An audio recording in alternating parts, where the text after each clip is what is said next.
Good evening. I'm Hamisi Seke Newton. I'm a CPA by profession. And thank you. I was in KC University, currently in Kesra.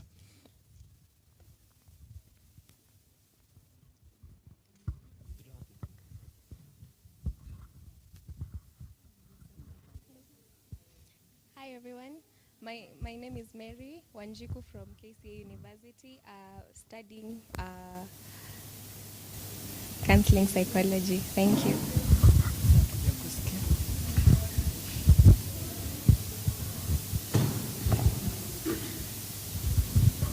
Good evening. Okay, I go by the name Ashley Akoth. I'm an alumni of St. Paul's University, studied Bachelor of Commerce, Accounting and Management Science.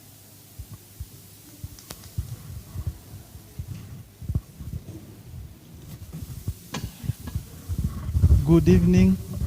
I'm Suleiman Juma from the University of Nairobi, studying mathematics. Good evening. I'm Michelle Ann Adhiambo from the Technical University of Kenya, pursuing Bachelor's in Applied Statistics.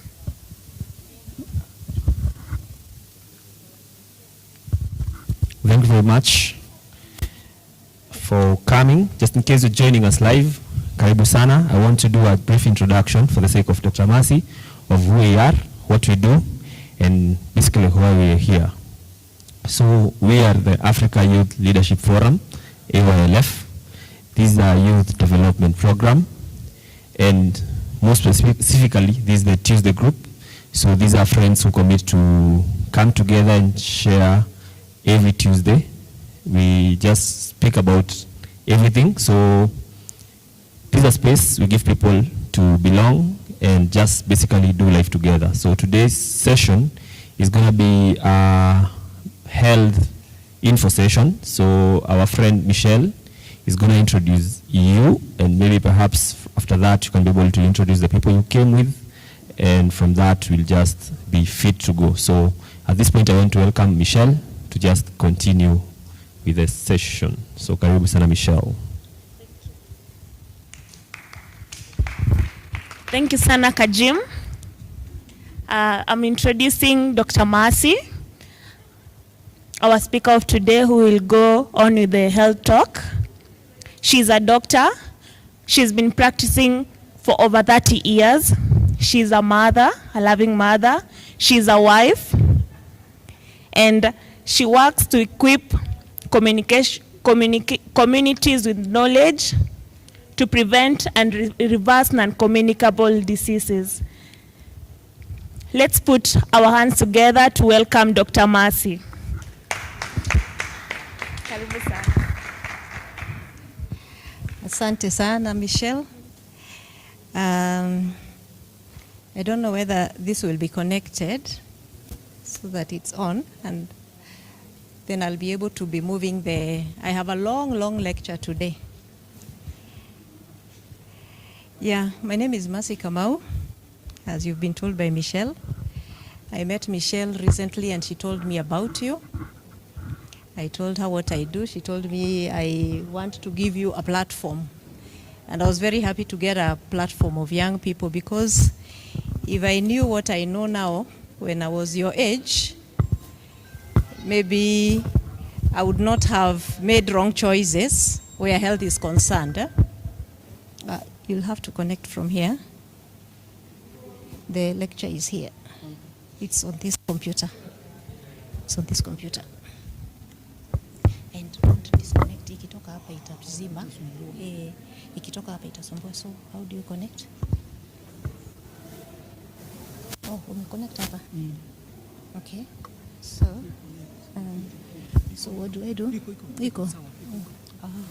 So let me just.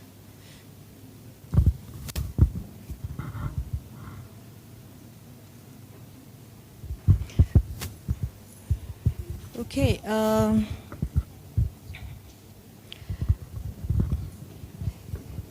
So I want to talk about a topic that is, I'm sure you've heard about. I've had a lot of engineers here, finance, mathematics. So now we are in biology. I didn't hear like anybody is doing sciences, but I'll do very basic biology today. And I will help you understand a few things. So she's told you, I'm married. I'm a mother of 2 Gen Zs. The firstborn is 23. The secondborn is 15. And I'm a Christian. I have worked with patients for many years, many years. There's a time I actually thought I don't know how to talk to people who are not sick, because I talked to patients all my life. And I started my profession in critical care unit. So I worked with patients at that level for very long. And then I moved into what we call palliative care. Palliative care is where you take care of patients who you're very sure will not make it, unfortunately, where you have moved now from looking at curative and you've gone into what you call palliation or just supportive. So that's where I've been since 2017. And then I stepped back a little bit and started trying to settle a family business. But I still teach, because there is a diploma in palliative care in Nairobi Hospice. I'm one of the panel, the teachers. And anytime I get an opportunity to teach, I teach. Because I want people to understand health. Because health is not as complex as you think. It is so easy. And the things we do every day that affect our health are so small. We just need to know, I think I should not walk this way, and everything will be okay. So I want today to talk about what we call metabolic health. I am sure when you're in school you had something called metabolism. Is it? Yeah, metabolic health is a very big topic. And I want to cover it today, and I want to specifically just talk about food. It's not just food that affects metabolic health. Metabolic health is affected by other things which I don't have time to go to today, okay? So the first thing I'll do, I'll define more of metabolism, I'll define NCDs. I'll talk about the common health challenges, which is the non-communicable diseases. And maybe as I talk about this, you will know why I chose this. I'll talk about the important tests you need to do and how to interpret them. You don't have to see a doctor all the time to know what's happening to your health. And I hope by the end of this session, you will be confident enough to understand yourself. And then I'll also talk about how you reverse non-communicable diseases. When I met Michelle, I asked her, are you aware that you can reverse diabetes? And she looked very shocked. Are you aware you can reverse it? You think once you're diabetic, forever diabetic, eh? Yeah, that is a big lie. So today you will know that you can reverse it. Did you know you can reverse hypertension? You didn't know. Wow, okay. A lot of these things are brought to us by us. And when you know you're going the wrong direction, especially when you're driving, what do? You change your gears, and you put a reverse, and you're able to move that car backwards, is it? Basically, that's almost the same thing with our body, and our bodies are extremely dynamic. God gave us a perfect machine. I've heard about engineers here, yeah? The first engine you should understand is what you live in, before you understand anything else. Because that is what will carry you for the rest of the days, all right? And I can see a lot of you here are my children, I'm 54, okay? I was born in 1972. So I have lived in this body for 54 years, and I pray I'll live in this body for many more. But I have to understand this body to live in it. If I don't understand it, then I'll mess myself up, is it? All right? So today we are learning. I think I can use that. Thank you. But I'll still allow you to sit there. Can I be shown how to move forward, to point? He already knows, eh? Yeah. Hii ni ya forward na kunini. So, and the pointer? Does it have a pointer? Huh? Okay. Wapi? Hapo, okay.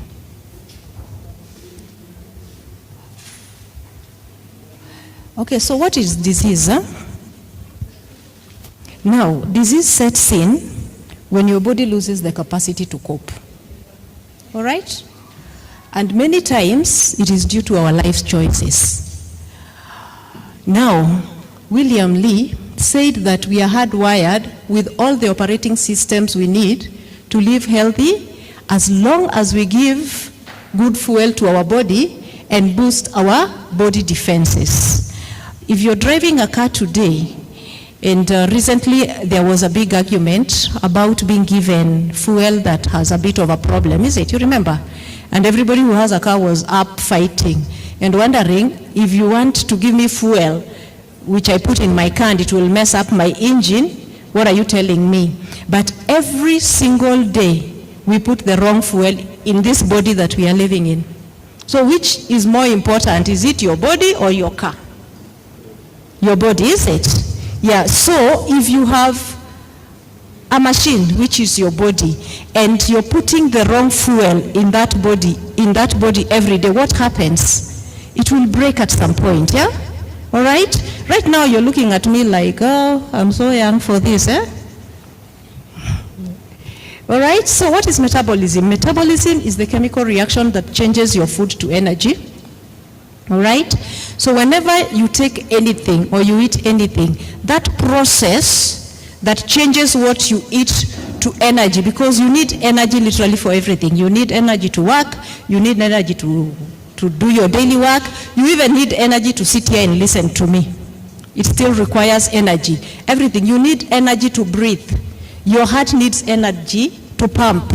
So you need energy. So there is no bad food, but it is how we use it that is the problem. Eh?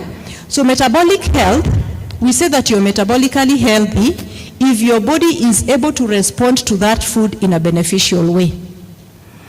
Poor metabolism increases the risk of what we call non-communicable diseases. I'm just trying to lay a background so you understand what non-communicable diseases are.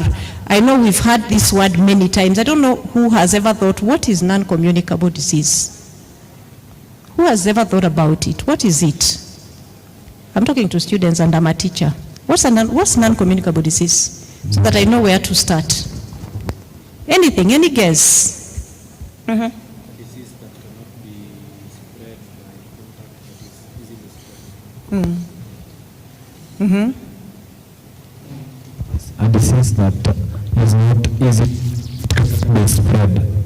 A disease that you cannot spread to another. So how do you get it? If you didn't get it from somebody, how do you get it? How do you get it? Through lifestyle? Uh-huh. Yeah, about? Sorry? We call them lifestyle diseases. That's why you call them lifestyle diseases. So you bring them on yourself, is it? Good, thank you. I just want to know that. So, non-communicable diseases refer to a group of conditions that are mainly caused by lifestyle, right, as she says, and they are not transmitted from one person to the other. We largely cause them on ourselves. Now, they result to long-term health consequences and often create a need for long-term treatment and care. Now, non-communicable diseases cause something that recently doctors are calling serious health-related suffering. Okay?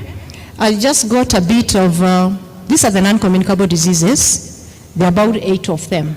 All right?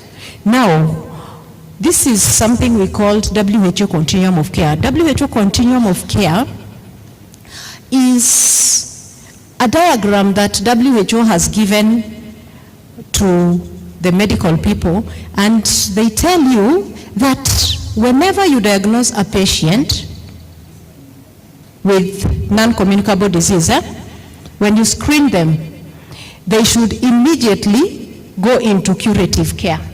So a patient has come to you and you've diagnosed them, they are diabetic, they're hypertensive, they have kidney failure, so they should go into curative care immediately. But at the same time, do you see this little corner here? They should actually be introduced to the palliative care team. Okay? So you go to hospital and you're told you're diabetic, and your doctor tells you this is what we are going to do. But in the corner there, WHO says, please call Mercy, the palliative care person, so that you introduce them to this patient. Why am I being called? I'm being called because the trajectory or the course of that disease, they assume that curative care will go reducing in importance. All right? You will give this patient drugs, and eventually this palliative care person will start becoming more important here. All right?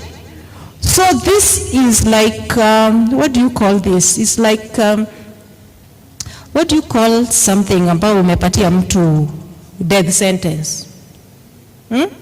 So basically what they are saying, now I'll change this today, so don't look so gloomy. All right? So basically what they are saying is that when you're diagnosed, we are expecting to get you here. You know what this is?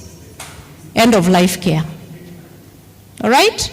We're expecting, if you have one of the 7 diseases I have shown you there, that as you walk this journey of disease, this person will become more important than this one who's giving you cure. And eventually, this person will continue with you into end of life care and will help your relatives to do good bereavement. This is not me, this is WHO. Now, recently, WHO changed that a little bit. They said, why do we wait to diagnose? Why can't this first corner here be risk-reducing care? Why did they say that? They said that because the problem is major. The problem is big. It's bigger than we can handle now.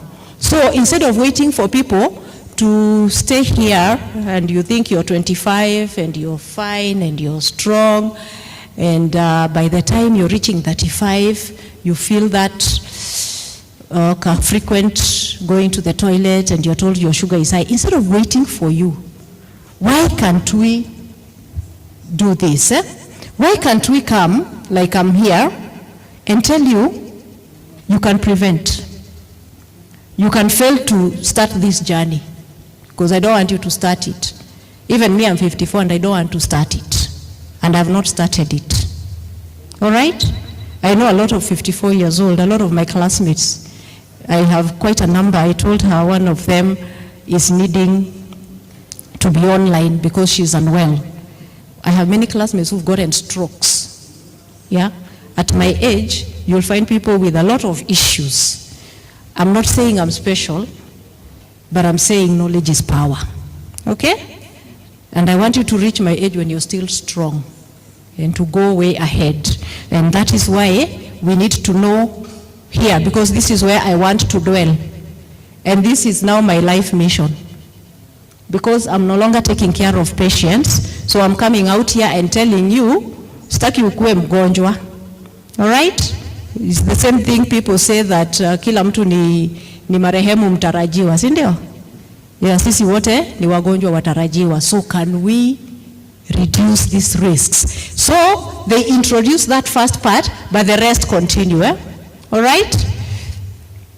So serious health-related suffering, we don't have statistics in Kenya, but 26,500 Indians choose to end their lives annually due to serious health-related suffering. And most of this serious health-related suffering is due to non-communicable diseases. 1 in every 5 suicide is due to chronic illness in India. 80 million people are financially destroyed globally every year because of the cost of healthcare. So, I have put a few verses there which I will not go into, because I want us to be as quick as possible. So, non-communicable diseases statistics. The problem is big. NCDs account for over 80% of all premature deaths of ages between 30 to 70 years. When I graduated in 1995, I don't think any of you was born, I was put in a high dependency unit. I still remember to date. And in high dependency unit, we had 8 beds in Nairobi Hospital. The 8 beds had a minimum age of 60, 70 years. I've continued with my work. I've gotten into critical care. By the time I left critical care in 2017, the critical care unit has your ages. It has people of all age groups. It's within a very short time, and all this is from non-communicable diseases. I tell people, when I started working in Nairobi Hospital, we used to dialyze renal failure or kidney patients in ICU because there was no demand. The demand was very low. So you would have 1 patient, 2 patients in the wards who require dialysis, and we would plan amongst the critical care, or we have a machine here, we can take this patient from St. Luke's, dialyze, and take back. By the time I left Nairobi Hospital in 2017, they had a renal unit, which I can't remember how many beds are there, but there are so many people who are working. You've told me you have many of you who are working. People who are working now require to go to renal unit at 3 a.m. to be dialyzed so that they can go to work. Why? Because if you keep asking to go for dialysis 3 times a week, you'll get sacked, is it? You'll get fired. So we are talking of a problem that has tripled, quadrupled, I don't know what to call it, within a very short time. From a very short time of not having people to dialyze, right now when you hear SHA, the biggest, loudest voice is, it's not covering dialysis. Why? Because so many kidneys have failed. What is making them fail? That is the question. The question is not if SHA is covering. The question should be, why are these kidneys failing? What are we doing wrong? What is going on? All right? So, NCD kills more people than all other disease causes put together. That's the fact. It's the biggest killer we are looking at today. American Heart Association says that 90% of all cases of heart diseases are preventable, and I will add there, reversible. Okay? The numbers of diabetic from Dr. J. Fang can threaten to bankrupt entire economies. Was there an accountant here? This is trouble. This can bankrupt us. Okay? This one, I can't remember which year this is, but you can see the amount of money countries are requiring, and that is why you have trouble all over with healthcare departments. Because the more we are saying we want free healthcare, want free healthcare, governments are looking and wondering, really? We won't do anything else. We'll just pay hospitals and equip hospitals and pay insurances because it's expensive. Okay, what's the situation back home? Let's come home now. NCDs account for 1 in every 3 deaths in this country. 70% of our hospital admissions are from NCDs. So if we hold or put a brake on NCDs, our doctors will go broke. This is what they eat. All right? They eat our ignorance. This is what makes them rich. This is what fuels hospitals. You remove NCDs from the equations and the hospital will have 30% occupancy. 50% of Kenyans are hypertensive. 27% of Kenyans are either overweight or obese. Diabetes, our statistics usually are not very good. I keep trying to follow, but I don't think we are very good in doing a lot of research.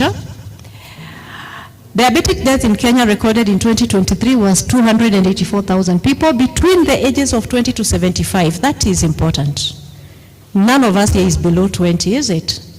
Diabetes has swept across ages. It has swept even up to 5 years old now. They're having type 2 diabetes. and we will get to see why. Kenyan counties leading in diabetes are Isiolo, followed by Central Kenya. I started wondering why until I went to Northeastern. And we had gone to train some medical people in Northeastern. Their hospitals are NGO hospitals, but they are super flooded with all sorts of NCDs, all sorts of cancers, very, very high mortality. So they called and asked, we want to be taught how to do palliative care because we are having too many deaths in hospital. We need to know how to take care of this patient. So we went to train them, and I was there for a week. And I have never seen the amount of sugar that I saw people putting in their tea. I've never seen a sugar dish that is the size of a sufuria. Sugar is eaten there totally. Then I was wondering, why are these people having NCDs? This place doesn't have a lot of potatoes and what, but the sugar. They take sugar a lot. So Isiolo is part of that. Central Kenya, we have a lot of starchy foods. But all the same, I'll just try to help you understand a few things. I came across this study and I was excited because we didn't have a recent study on what's happening, especially in Nairobi. This study was done in Mukuru kwa Jenga and Buruburu, and the ages were between 35 years old and 60 years old. Highest type of type 2 diabetes age group in Kenya is between 35 to 60 years old. Type 2 diabetes accounts for 90 to 95% of diabetic cases in Kenya. You will understand why I'm falling more on the diabetes side after I explain a few things. Diabetes deaths in Nairobi are now estimated to have increased by 65% within 10 years. And that's why when I was talking to you about what I left in Nairobi Hospital, this is where patients are coming from. There is an explosion, a quiet explosion, and you only know it sometimes when it happens to you. Obesity in Nairobi is at 38%.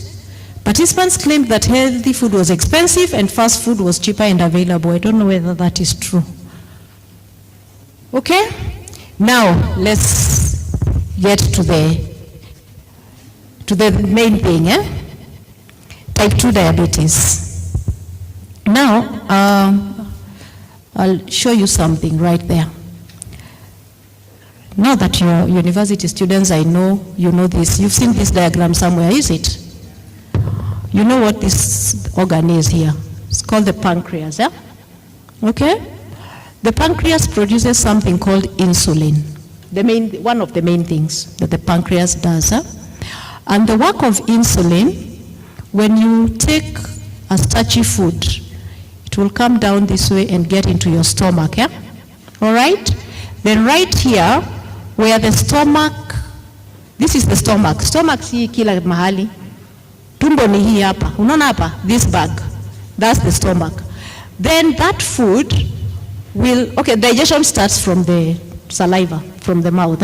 So digestion is happening all the way. So I'm talking about starch now. So when it reaches here, it goes down into the duodenum. The duodenum is down here.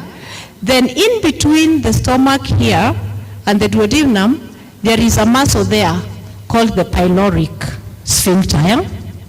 It's like it closes and it opens when that food is supposed to go down into the duodenum. All right? So when this food gets into the stomach, the pancreas is informed that I've eaten bread. I've eaten something. And by the way, for the sake of this class, table sugar, bread, potatoes, maize, all that, as long as it's starchy food, the body responds the same way. The body does not respond differently to sugar than it responds to potatoes and bread. So you cannot say, I will not put sugar in my tea and I'll be safe, and you're eating a whole loaf of bread. All right? There is literally no difference. All of them are carbohydrates. They are energy giving. All right? Sawa sawa. So all that category of food that you were told by your teacher, this is starch, and all that. That's what I'm talking about right now, okay? So when it gets there, the pancreas is informed you need to release insulin. Why? Because I'll use as much of a lay language as I can so that you understand. Because sugar is poison in my blood. If sugar is high in my blood, I will get infections, or it's not supposed to be there. So insulin is a good thing, because what insulin does, it mops up that sugar and it puts it inside my cells, okay? Why? Because I need that sugar for energy, all right? So it mops it, it puts it there, and the sugar is utilized for energy. And I use energy all the time. I breathe, I use energy. I sleep, I'm using energy. My heart is beating, it's using energy. I walk, I run, I'm using energy. I listen to a teacher, I'm thinking, I'm using energy. So I need energy. So starches are not bad per se. It is how we are taking them, okay? So the insulin takes the sugar and packs it in my cells. After packing it in my cells, it starts getting utilized slowly, okay? Now, this is the problem. I was meant by my maker to eat and then fast, okay?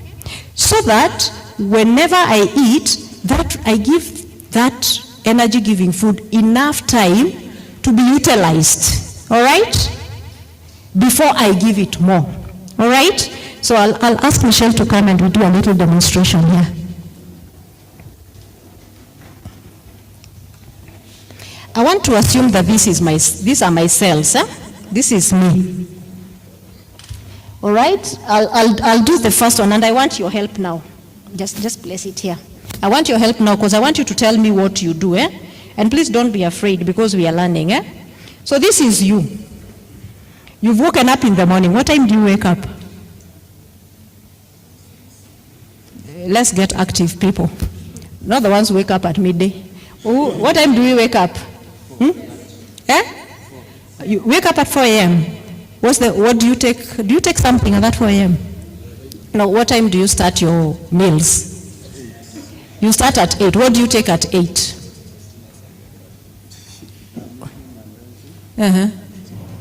He takes mandazi and tea. You put a bit of sugar in that tea, is it? Yeah. And milk also has a bit of starch. Okay, so you have mandazi, you have tea. That is a sugar you've taken already there. Sindio? All right, so now he has taken sugar. All right? I'm assuming this is the sugar. All right? And the starch. The mandazi and the chai. And insulin, she's the insulin. So insulin is a very faithful friend. Insulin packs the mandazi in the cell. All right? Let's continue. That is 8 a.m. The next time you'll eat? No, tell me. I want us to be practical. What's the next time you'll eat? He's taken breakfast at 8. Next time? 10. At 10. What will you take at 10? This was 8. 10. What are you taking at 10? Chai na? Chai and mandazi. Chai mandazi. Kuna mandazi nyingi. Okay. Now there. Another chai mandazi. There's a lot of energy giving. Sindio? Very good insulin. Amepack pia hiyo. Next time we are eating. Tumekula after 2 hours. How many eat at 1? How many eat at 12? 1, 12? Okay, 1 after 3 hours. What are we eating? Rice beans. Tell me. What? Rice, beans and chapati. Rice? Beans and chapati. Rice and beans, Is that energy giving? Iko energy giving? Rice? Beans? Na chapo. Wow, weka kama 3. That is at 1, Now it needs to start overflowing. The next one. That is about 1. Next, we are eating at 1. The next meal? 4. From 1 to 4 ni masaa mangapi? Another 3 hours, What are we taking at 4? Chai? Hawa tu ndio wanakunywa chai na mandazi. Pale mnakulanga nini?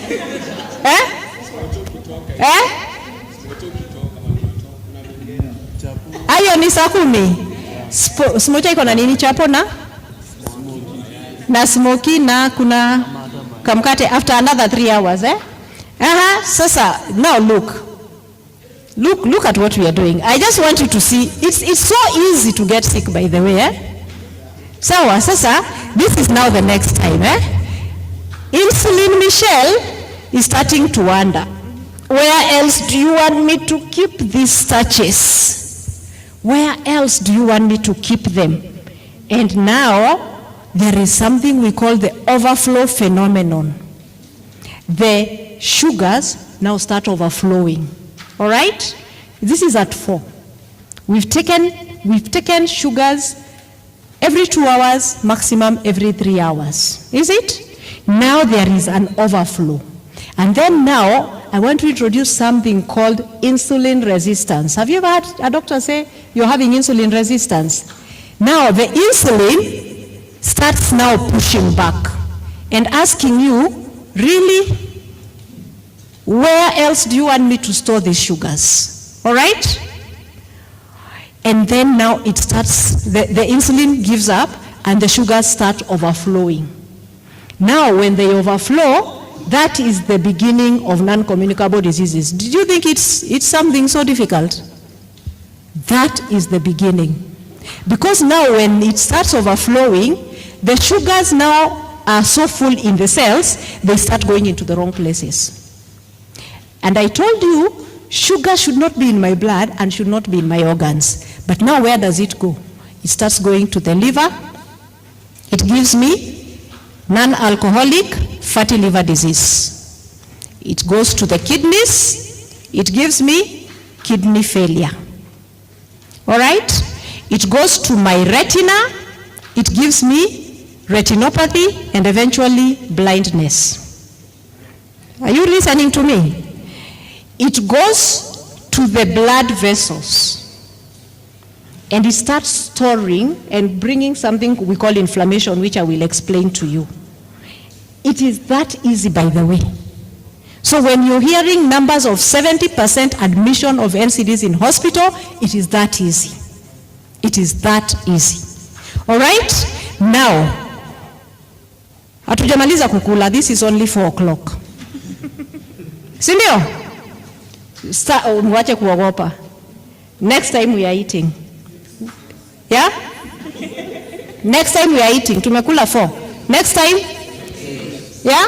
8. How many hours after 4? Now we are starting to even lengthen 85 hours. 4 hours. 8 p.m. What are we eating? Ugali managu. Ugali natoshanaje? Ugali natoshanaje? If I have a plate here, if that circle there, the health medicine is a plate, how big is that ugali? On the half of it is ugali, Is it? Sawa sawa. Now, are we understanding? All right? Tumepata kitu inaitwa overflow.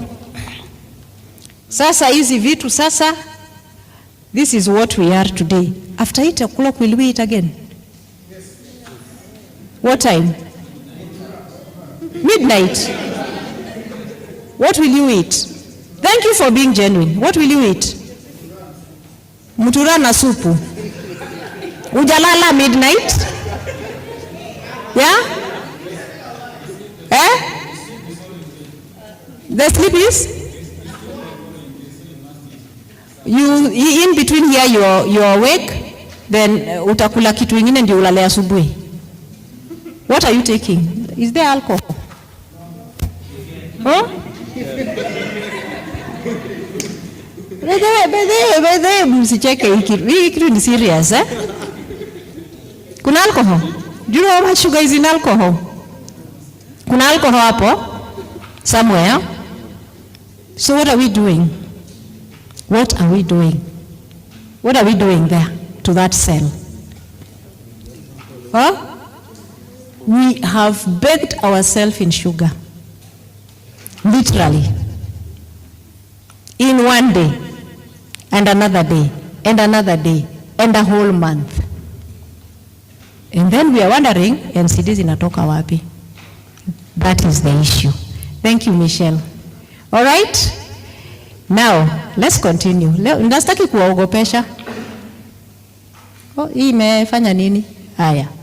Now, this is it, eh? Now, this is what Michelle was trying to do there. You see these guys, eh? In fact, hata Michelle hakumaliza drama. Insulin inaitanga backup. Inaitanga usaidizi. Hey, hii skari, my friend, insulin ongezeka. So, if by 4 o'clock, I had used about 10 mLs of insulin, by the time I'm going to sleep, nitakuwa nimeongeza, pancreas itakuwa imerelease another 20. Okay? So what happens, which I want you to understand, which is very important, is that insulin goes higher way before your blood sugar goes high. Insulin puts up a fight for you. It just increases and increases and increases. Before you overflow sasa, na tupate a lot of sugar in your blood, so by the time you're being diagnosed, you have diabetes, you have been having what we call hyperinsulinemia for very long.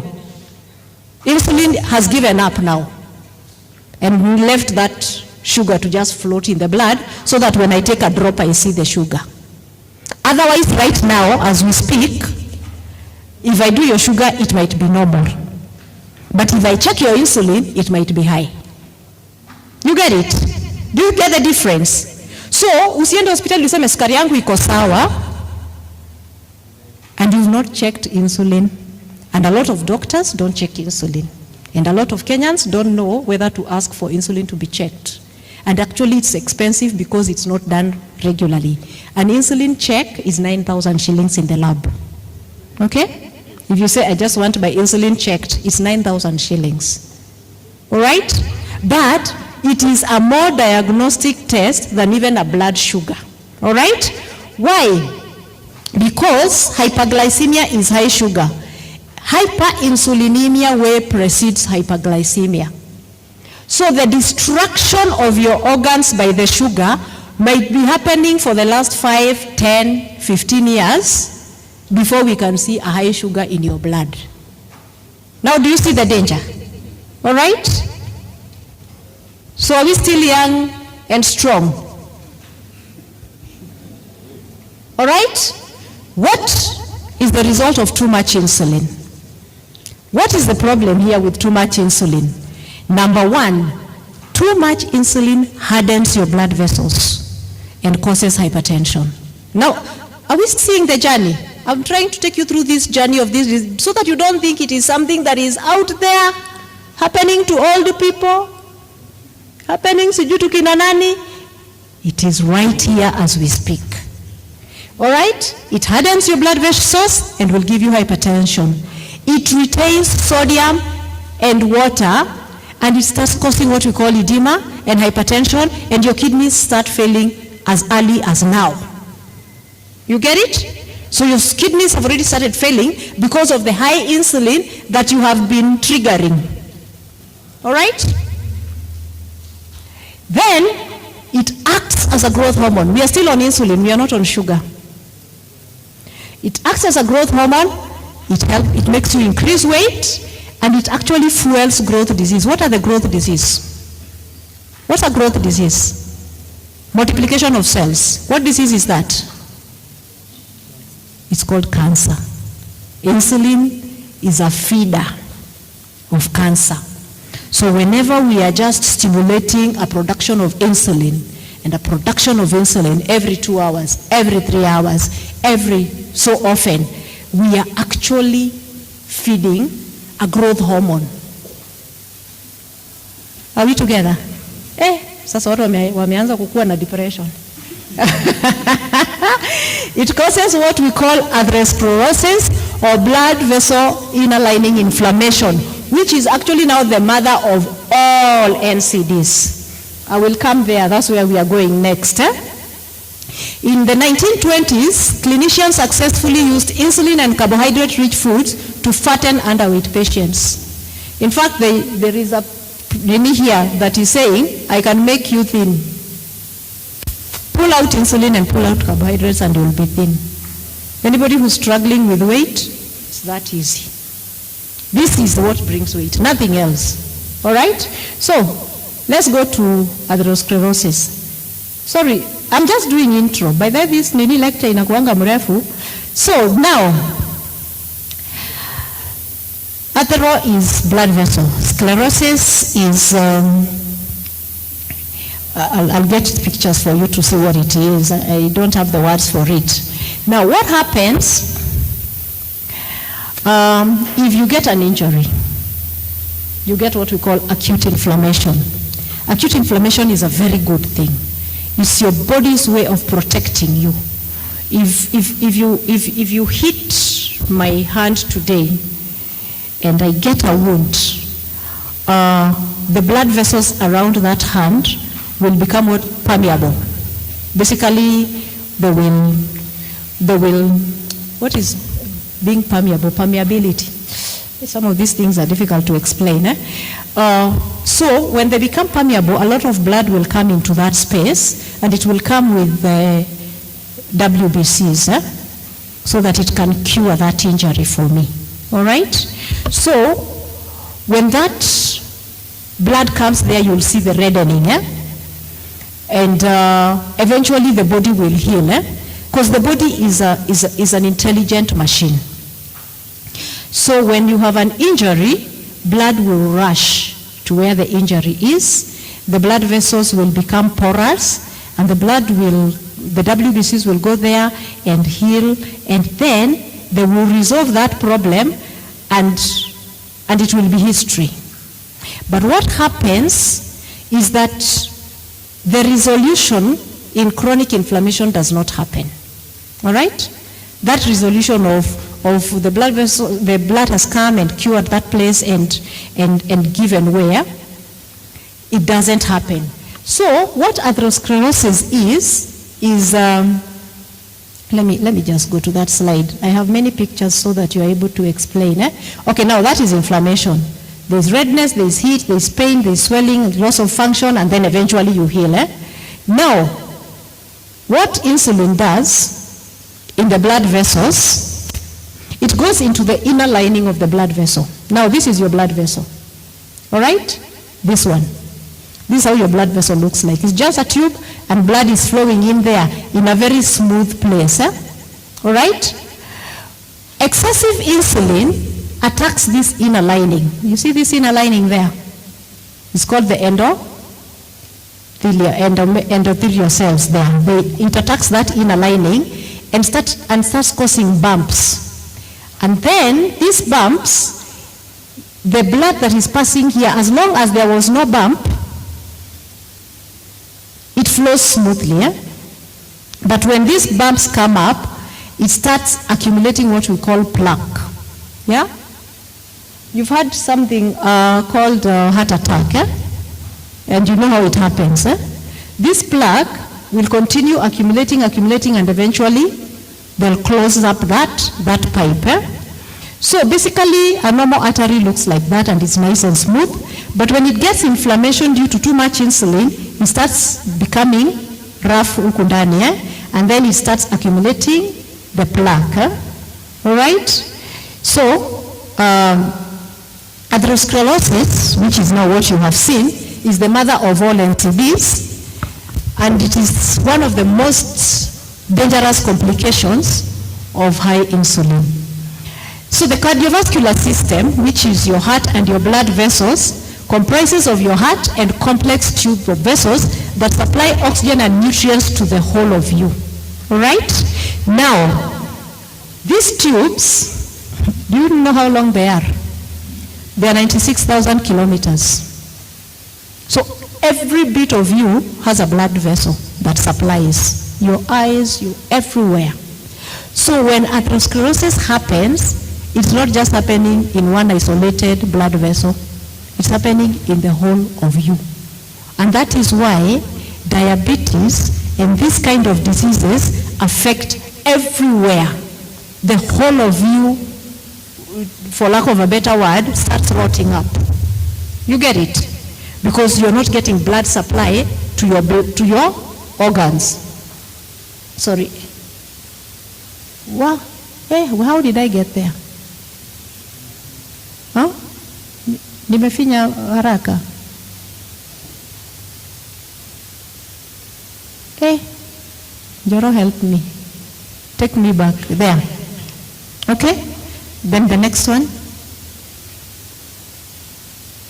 No. No, I think where we were on the atherosclerosis. Next one.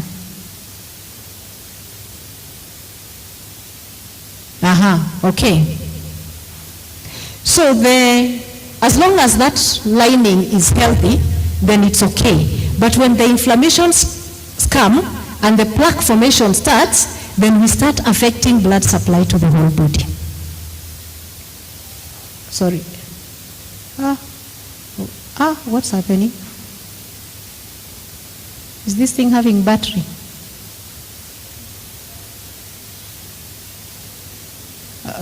You need to move forward. Okay. We come to the complications of diabetes. I'm hearing some quietness. Please, I just want you to understand. I don't want to scare you. And you will be surprised that resolving this is so easy. All right? So let me give you hope. I need to show you the seriousness so that you take serious the remedy. Sawa? All right? Sawa. Okay, so the complications of diabetes. And once you understand diabetes, you've understood all the non-communicable diseases. It's actually the backbone. Okay? First, you get what we call macrovascular complications. Then you get microvascular complications, and then there are other complications, okay? Macro is the bigger vessels. The vessels that supply your brain, the vessels that supply your kidneys, those are macro vessels. They are big vessels. And then you also have micro vessels that supply other small organs. But when diabetes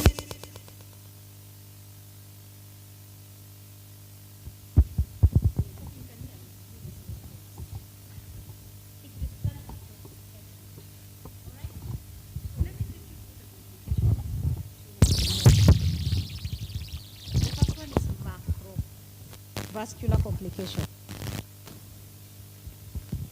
And the first one is what we call cardio is heart, vascular is vessels. Okay? So, cardiovascular complications and cardiovascular issues are the biggest killer in the world today. All right? They are still the biggest killer in our country. And they don't come from very far. They come from that simple discussion we have had. All right? And sometimes you get to know when it is already too late, unfortunately. So, you get, why I put this, I didn't want to go through diseases today. I just wanted to do an intro. But on this one, I thought I put it. Because sometimes there are things that happen to us and we don't know. And it's good we are able to diagnose ourselves. Now, heart failure goes from stage 1 to stage 4. Yeah? And no heart failure symptoms, but you have several risk factors. You're eating too much starch, you already have a risk factor. So the doctor tells you you're already in stage 1 heart failure.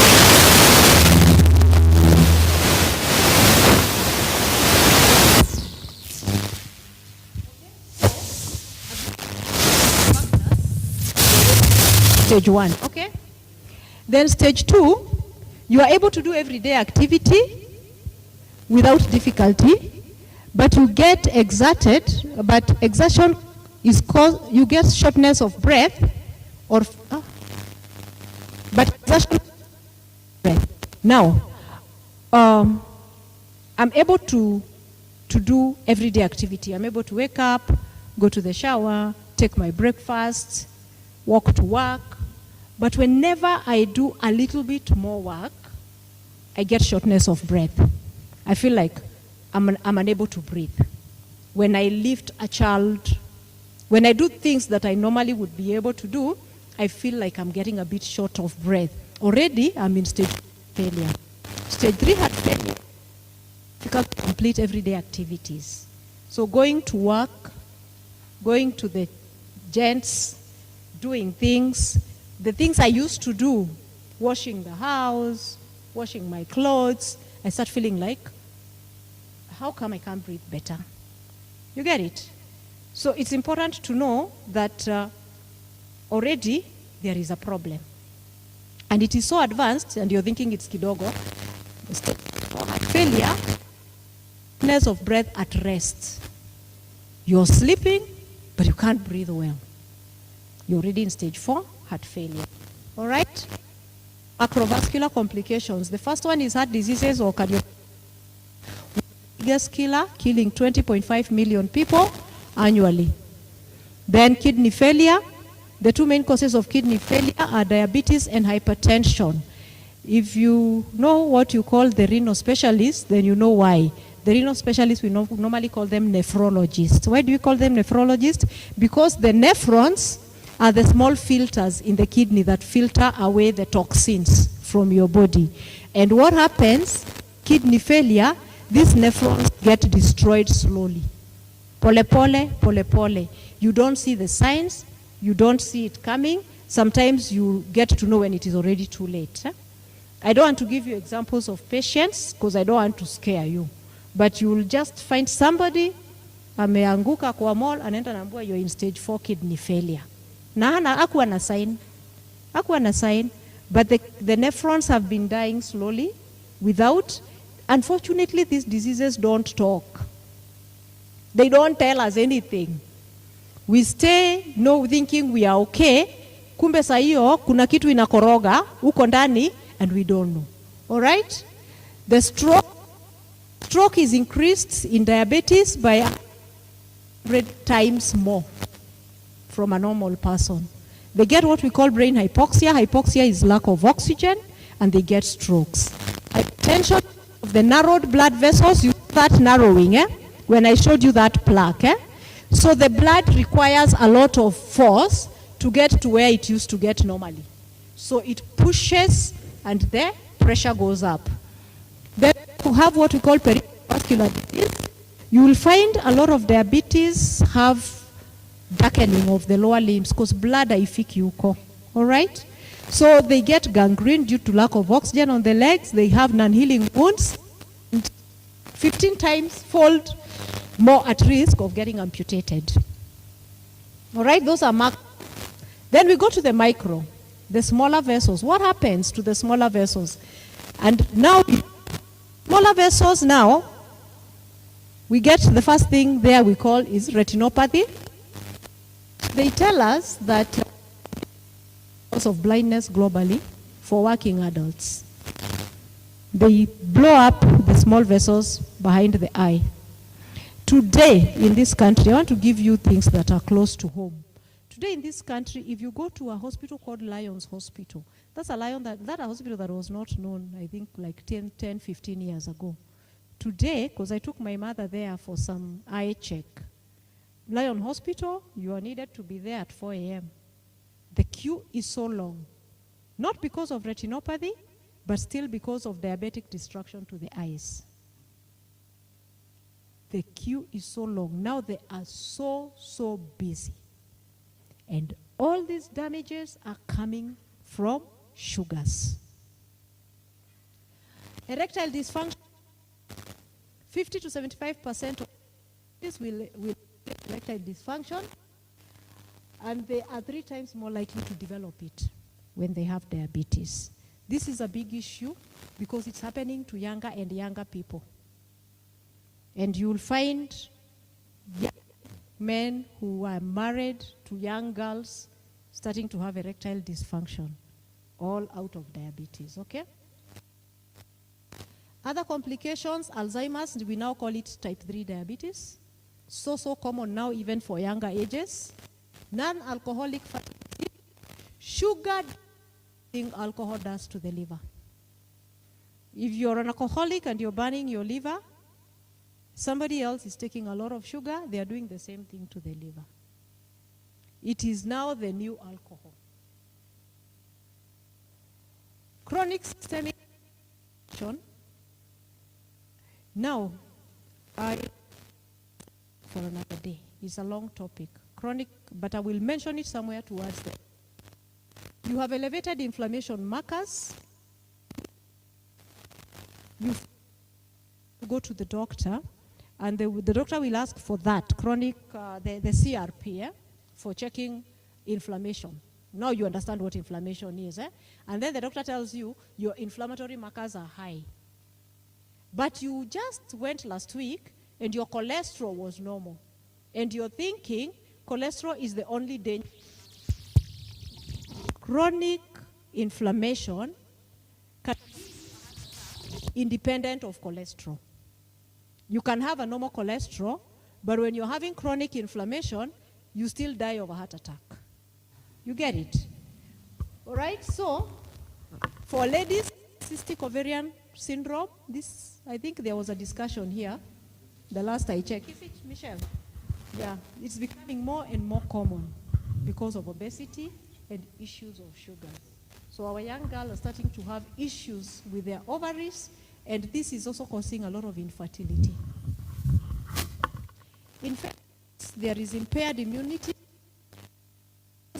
The white blood cells don't reach all the areas.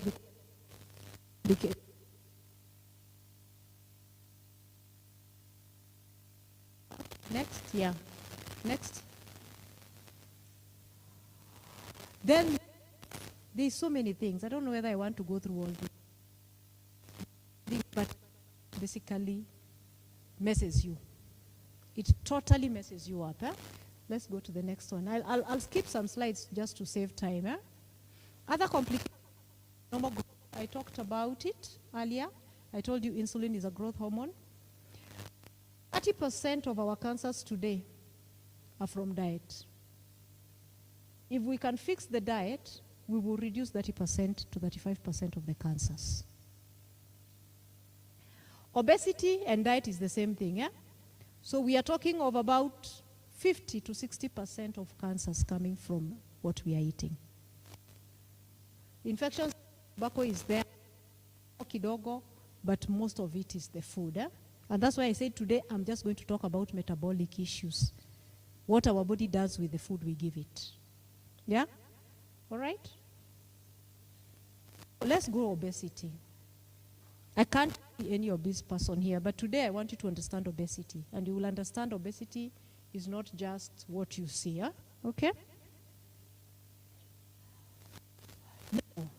Obesity on its own is categorized as type 2 diabetes. The invisible fat is more dangerous than the visible fat. Now, we have 3 fast depots in our bodies. The first depot is called the subcutaneous fat. And that is the fat that I can see. When I lift my hand like this, you normally see those ones that fall here. See your muscle. Watch your muscle. Kwa mama unaonanga kinyama tu kimeanguka hapa, si ndio? Yeah? Now that is called subcutaneous fat. It's the fat I can see. It's the fat that you ukishika hivi tumbo, si unaisikia huku? Eh? Girls put it on the hips. You see it. It's called subcutaneous fat. And then there is another dangerous fat that is called visceral fat. Visceral fat that circulates your organs. Iko huku ndani. Okay? Around your heart, around your intestines. How many have slaughtered a chicken?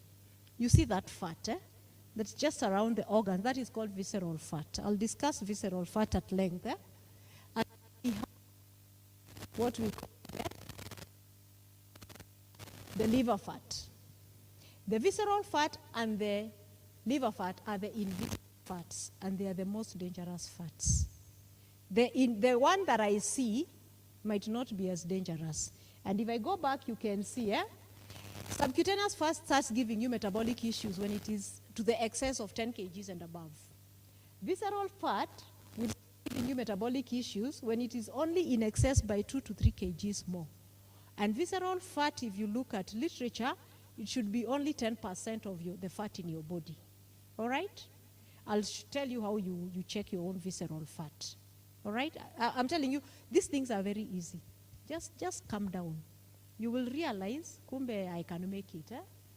All right? Then, the other fat, hiki tunafunika battery. The other one is liver fat. Eh? In excess of 0.2 kgs, you will get metabolic dysfunction. All right? Sawa, now, that does not mean you're safe. Eh? % of very thin people have visceral and liver fat. 40%. That's a big number. It's almost 50%. And I can attest to that because me, I'm not very big, is it? Is it? And I don't grow that big than this.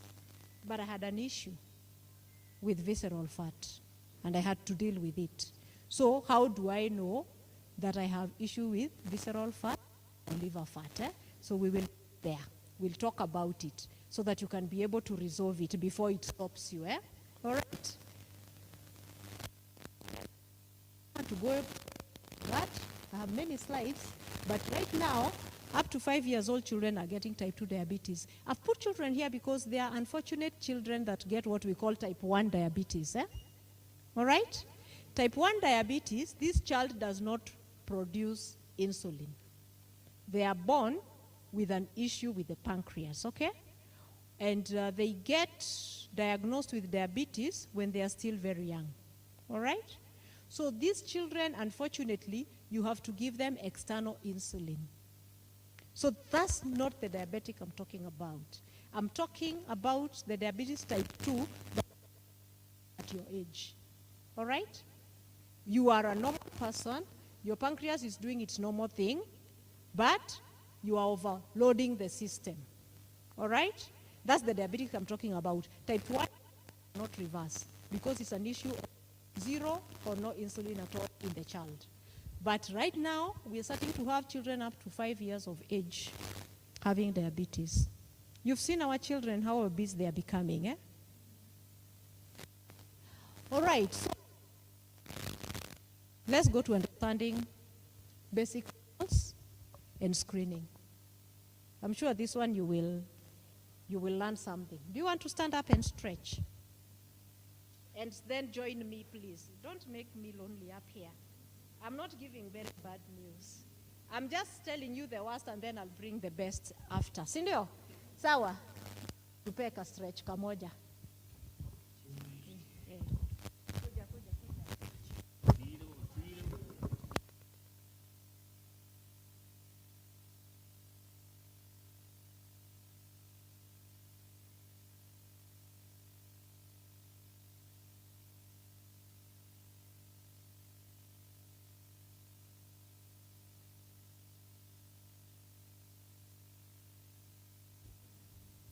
Mic check.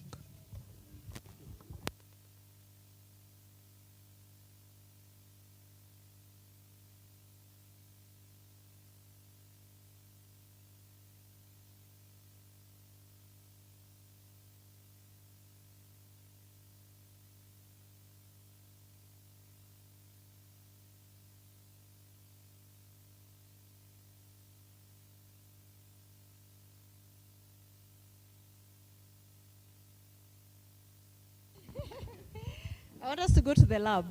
I'll show you very basic things. It's not everything you need to know, but it's just nice to know, eh? Okay.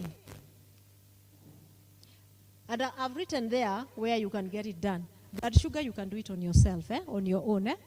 But let me tell you something about blood sugar. If you eat the chai and mandazi, and you check your blood sugar immediately, it will be high. And it will not be high because you've done the wrong thing. It will be high because the body will respond. Eh? All right? Whenever you eat anything sugary, the body will respond, is it? So you will find it to be high. Wow. Now I'm not even quarter way and I can see everybody is comfortable going home and staying here a little longer. You're comfortable? I continue. Eh? Tuko sawa? Okay, so whenever you want to know how your blood sugar is behaving, kindly do what we call a fasting blood sugar, yeah? Which is 6 hours after a meal. Because what is assumed is that within those 6 hours, insulin has done what it needed to do and has already taken away the sugar from your blood, okay? So if you find sugar high at that time, then you can be worried. A fasting sugar should be between 4 to 6 millimoles, eh? All right? And then there's something we call a postprandial sugar. A postprandial sugar is the sugar you do 2 hours after a meal. So you've taken your chai and mandazi at 8, at 10 a.m., what is your sugar? All right? So that should be 7 to 9 millimoles. All right? And this you can do for yourself with just a sugar machine. Then we have what we call HbAIC. HbAIC is what we call glycosylated HB. Now, what this measures, this is done in the lab. What this measures, it measures something we call glycation. All right? Sugar speeds up aging. Okay? So, when you do HbAIC, HbAIC gives you an approximation of what your sugar is or how it has been behaving for the last 3 months. So it is a better diagnosis, okay? It is more diagnostic on what you've been doing to your system. Now, the normal should be 5.7% and below. When you get 5.7 to 6.4, then they call you a pre-diabetic. When it is 6.5 and above, then they tell you you're already a diabetic. All right? Now, when you go to take a medical insurance, they normally send you to the lab. Can I tell you the secret? These are the things they send you to check. So that they know whether they are covering you, ama munakutana nao next week kwa ward. Yeah? So now you can start doing them for yourself. Go to a lab, go to Lancet, go somewhere. Mwambie, I want to have my HbA1c checked. They'll take it. See, wanataka pesa. They'll take your blood and they'll check for you, and then they'll give you the results, and the results will have normal and abnormal, and then they'll have yours hapa nyuma. So utakuwa na marking scheme. So watakuambia normal should be 5 to 7, alafu hapa hivi wameandika result yako 9. Si already umejimakia? Si ndio? The result, the paper inakujanga na marking scheme. Any lab paper comes with that marking scheme. So you can walk into any lab today and say, I want a HbA1c, and you'll get your results and you will mark it yourself. You will see what you've been doing the last 3 months. When you're doing that mandazi, then ugali, then nini, then unarudi pande unachukula smocha, then you will know what has been happening. All right? Sawa sawa. Then fasting insulin, I told you this is much more expensive. We hardly do it, but in developed countries, they don't even bother with sugar. They check more of the insulin than the sugar. Because insulin tells you way before the sugar goes high. All right? Sawa. We've understood that on the sugar. Okay, we go to cholesterol. All right? Cholesterol is the other thing that we hear a lot. Cholesterol yangu ilikuwa juu nitapata heart attack. Eh? So let me describe cholesterol to you a little bit. Cholesterol, unapeangwa cholesterol in 3 or 4 whatever. Let me show you. When you go and do a cholesterol, a fasting lipid profile, they will give you what we call total cholesterol. They'll give you low density lipoprotein or LDL, and then they'll give you triglyceride. All right? And they'll give you another one called HDL. I think it's in the next slide. Eh? Now, what do these things mean? Let me just explain them in a very easy way. Your total cholesterol should not worry you at all. It has no correlation with heart disease. The normal is 5.17 millimoles. A lot of us land there. Unapewa total cholesterol, unaambiwa iko 7. Unakimbia all over the place. Total cholesterol should not worry you. I'll tell you which cholesterol should worry you. LDL cholesterol, which is what we call the small dense LDL, is the bad guy. If your LDL is high, it gives you a chance, 30% chance of getting heart disease. 30%, okay? The normal is 2.6 and below. Now, the worst. Now, the worst one is triglyceride. Actually, this thing should be down here. Okay? I think it's just, it didn't come down. Triglyceride indicates what your liver does with your carbohydrates and your sugars. So basically, let me tell you something. Cholesterol is not about the oils. It's not the fats you take. Cholesterol is created by carbohydrates and sugars. All right? Have we known a new thing today? That is what creates it. All right? Sio nyama choma na sio nini. Ni carbohydrates and sugars. And when your triglycerides are high, this is the most dangerous cholesterol. You have a risk of heart disease up to 80%. I worked with a high triglyceride for many years. These things I'm teaching you, I think I've learned them recently to understand, oh, instead of taking a tablet to reduce triglyceride, maybe what I need to do is step backwards on the starch. And the problem goes. It's not difficult, all right? So if you go today and do your cholesterol, and you have a high triglyceride, you have a very high risk of cancer, but you have power in your hands to stop it. All right? Sawa sawa. Then we have HDL. For HDL, we call it the good cholesterol. The higher, the better. That is the difference. LDL should be low, HDL should be high. Why?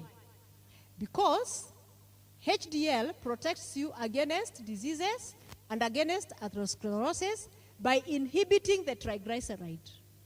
So, when your HDL is high, it puts a bit of a brake on the bad cholesterol. Are you understanding it? All right? So, your HDL should be 1.6 millimoles per deciliter and above. All right? So, what gives you a high HDL? The things we don't like as young people. Avocado oil. Avocados are rich in HDL. Once you do high exercises, zile majim na nini, you raise your HDL. All right? You smoke, you reduce your HDL. You take alcohol, you reduce your HDL. You're actually taking away your protection. You get it? You're actually fighting your own protection. So lab, inflammatory markers, I don't know whether I want to go into inflammatory markers. I'll look for another time. I'll talk to Michelle. We come and just do inflammation.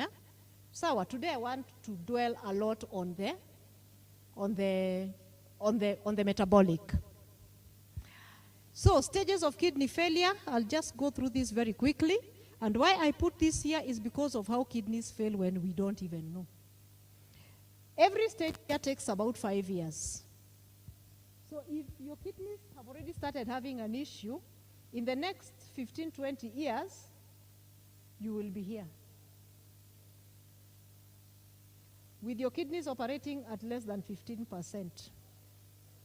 Now, the worst thing with this, how do we know your kidneys have failed in hospital? We know your kidneys have failed when you take a blood sample and we get something called urea electrolytes, UECs, urea electrolytes and creatinine, we find it to be high. Then you tell you your kidneys are failing. Do you know what? By the time that result is becoming positive, you're already on stage 3B. You're already on stage 3B. So, how do I know earlier that my kidney is having issues? How to know earlier? When I'm in stage 1, I will start spilling protein in urine. Protein should not come out in urine. And at least I can check protein in my urine. I'll just go to a pharmacy and tell them I want a heuristic. A heuristic is something I put in my urine, and then I compare the color it turns into. They would show you. I compare the color it turns into. So maybe, let me just assume, maybe color green shows me there is a bit of protein, color red shows me there is blood, color. This shows me there is no protein. That's how I know I'm in early kidney failure. But otherwise, for you to be diagnosed in a hospital, you'll be at stage 3B. I had an uncle who got that. He was in TRM with his family Sunday after church. He used to go to TRM to take his family out. And he collapsed. They put him in an ambulance. They took him to the hospital. He landed in ICU, stage 3B. The first day he was landing in hospital, he was going to ICU at stage 3B kidney failure. So these are the things now that happen. There is a quiet destruction of your vital organs, and you don't know. All right? Sawa. Personal tracking. You can check your own blood pressure. How do I know I have excessive visceral fat? Are you asking that? Did we talk about visceral fat? So do you want to know how you know whether you are having excessive visceral fat? I told you visceral fat is dangerous, is it? There's something I'm looking for here, which is the easiest thing to use to know whether my visceral fat is high. This is all I need. I told you it's going to get easier. Cheer up, eh? This is all I need to know whether my visceral fat is high. Do I tell you how to use it? Michelle Kuja, you know I only know Michelle here.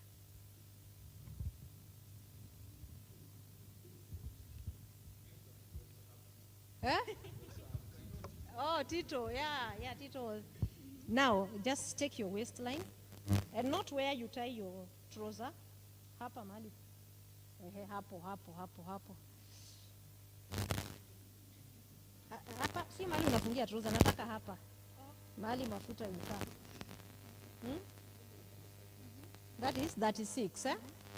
I want a man. Thank you.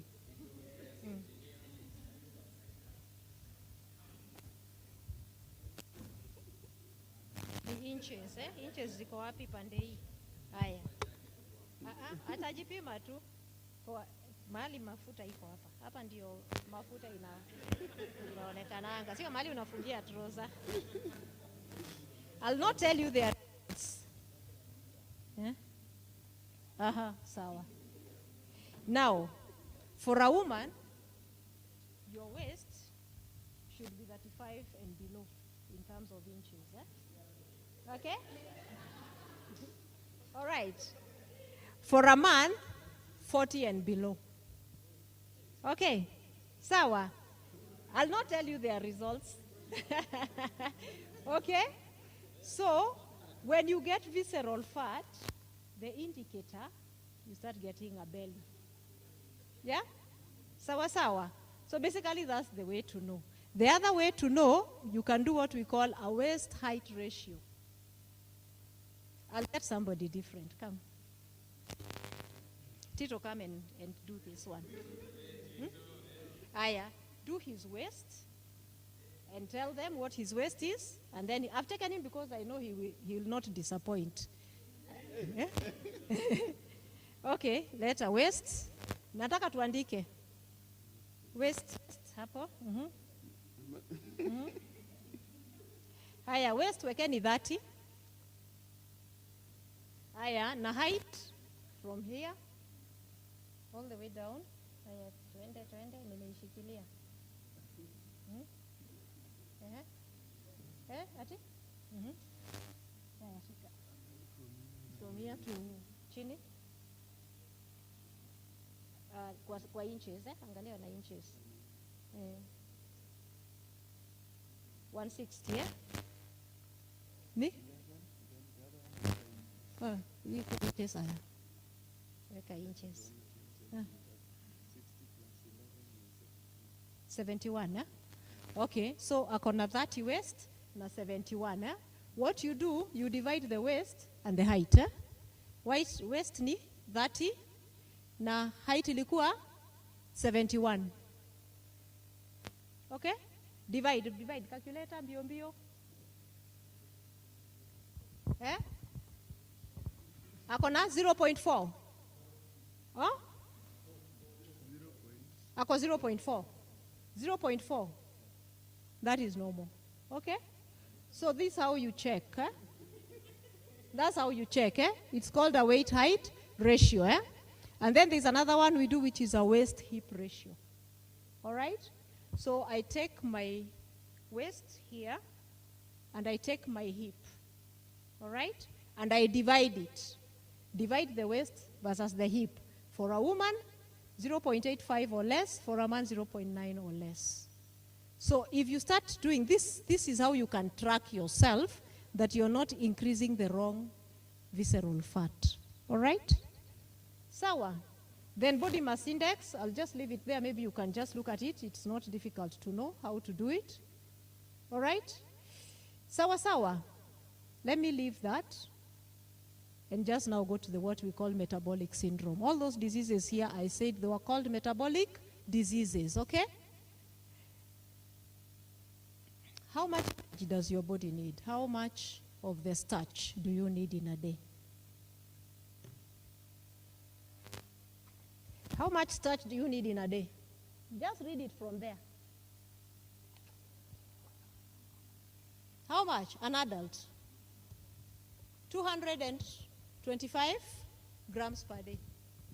180 of that is used by the brain. Excess of it is stored in the liver, and 400 grams is stored in the muscles. Okay? Now, whenever you have utilized your 180 grams or this starch here, the body goes for the liver, the store you had put in the liver. I told you the most dangerous place for sugar to be is for fat to be is in the liver and the visceral, is it? Around the organs. Now, the body is very clever. Once you give it starch and sugar, when it finishes using what you have given it, it actually goes for the most dangerous first. It goes to the liver and empties it. All right? Then there is some in the muscle which you will utilize. And the liver converts the stored energy. Unaona hiyo mafuta tumestore. It converts it to be utilized in a process called glucogenesis. So the secret to health is to make sure that you utilize your stores. That is the only secret. It's to make sure that that store you have put, number one, you don't overload it. Number two, you give your body enough time to use it. Give your body enough time to use it.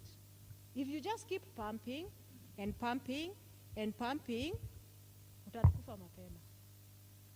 Na utakufa mapema kabisa, and we don't want that.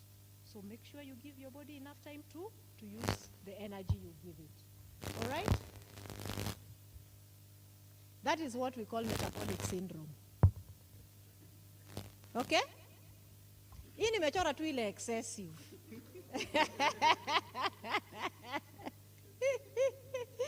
So, now metabolic diseases of insulin resistance. Now tunajua insulin resistance or insulin resistance syndrome is when you have a cluster. It's usually a cluster. And you are diagnosed to have metabolic disease when you have increased waist or circumference or belly fat.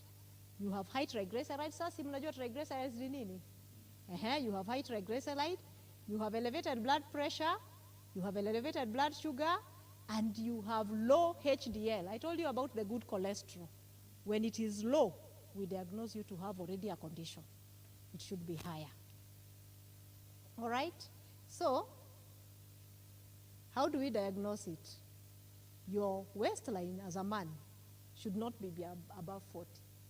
Your waistline as a woman should not be above 35. All right? Your blood pressure should not, if you have a blood pressure of 130 over 85, or you're already on BP lowering medication, you're already in the category of having a metabolic disease, okay? A fasting blood sugar 12 to 14 hours after a meal, if it is 5.6 and above, or you're already a diabetic on medication, you're in this category. A triglyceride of above 1.7. and a HDL of below 1.6. That's what we look at basically. Sasa si mko educated? Tumeelewa vizuri kabisa. Sawa sawa. So what are we going to do?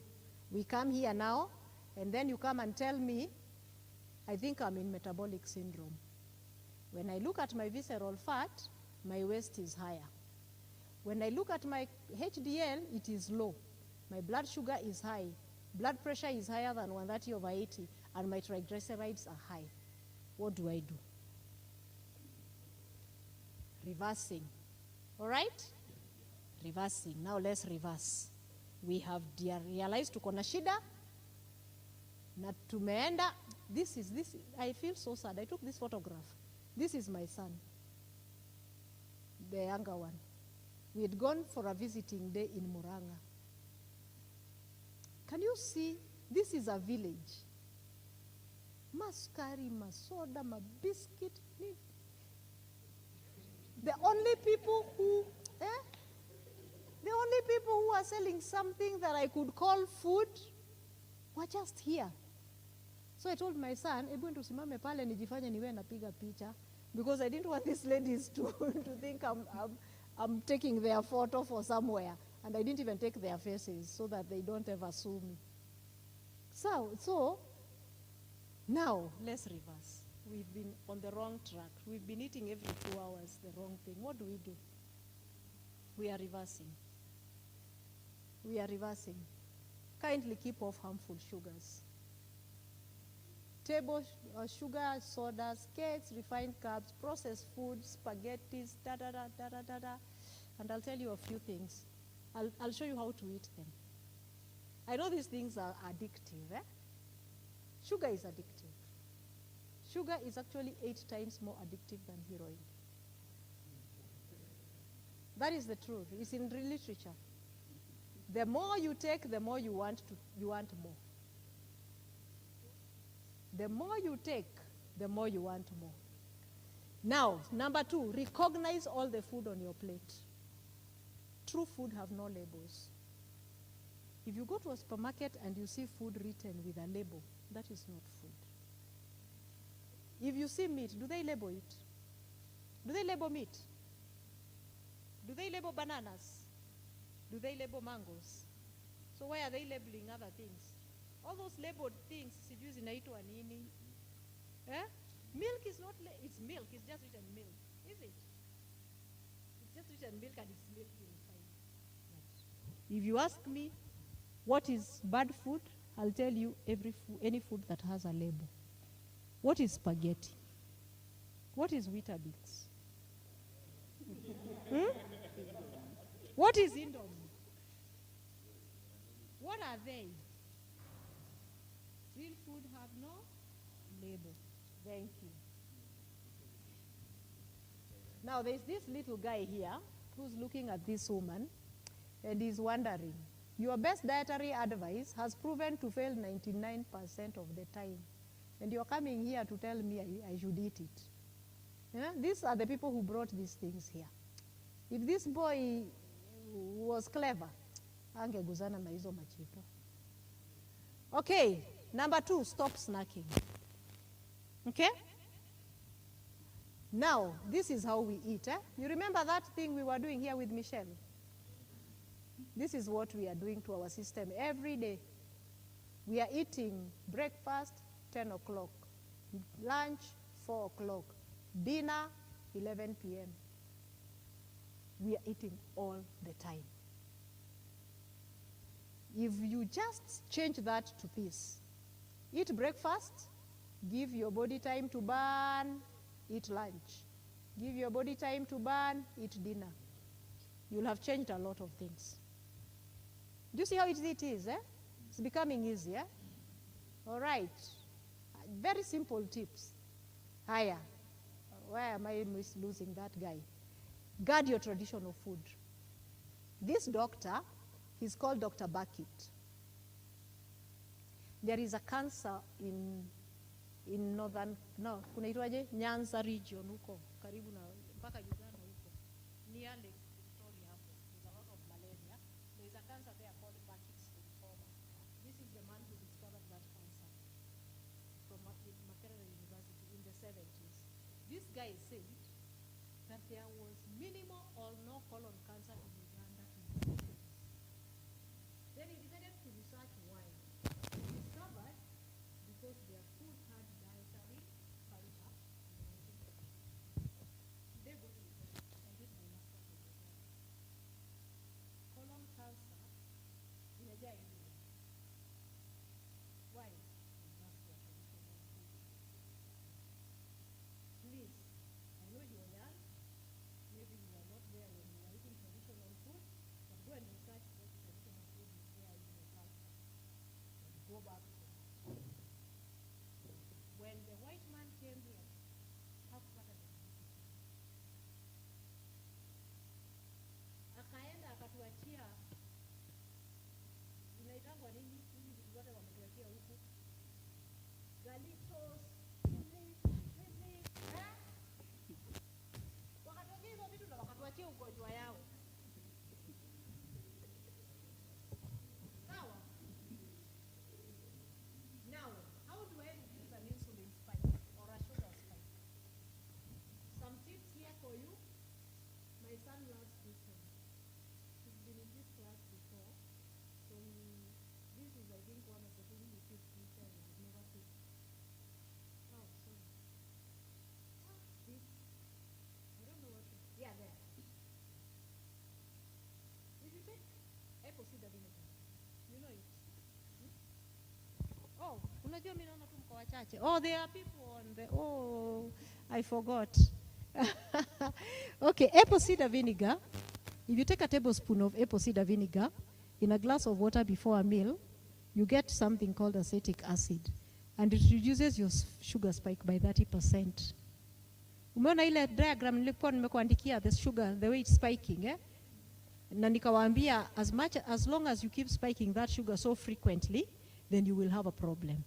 So apple cider vinegar can help. The other thing you do, don't eat naked carbohydrates. Clothe your carbohydrates with fiber. Kikula hiyo mikate tafadhali kula na mboga.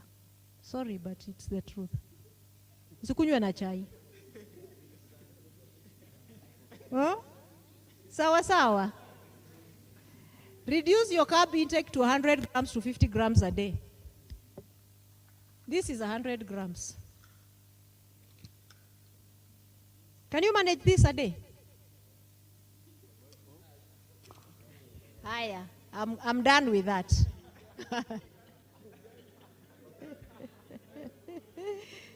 Keep off wheat if gluten intolerant.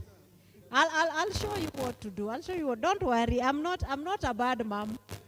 I'm not a. Now that's my son. Is he emaciated? Eh?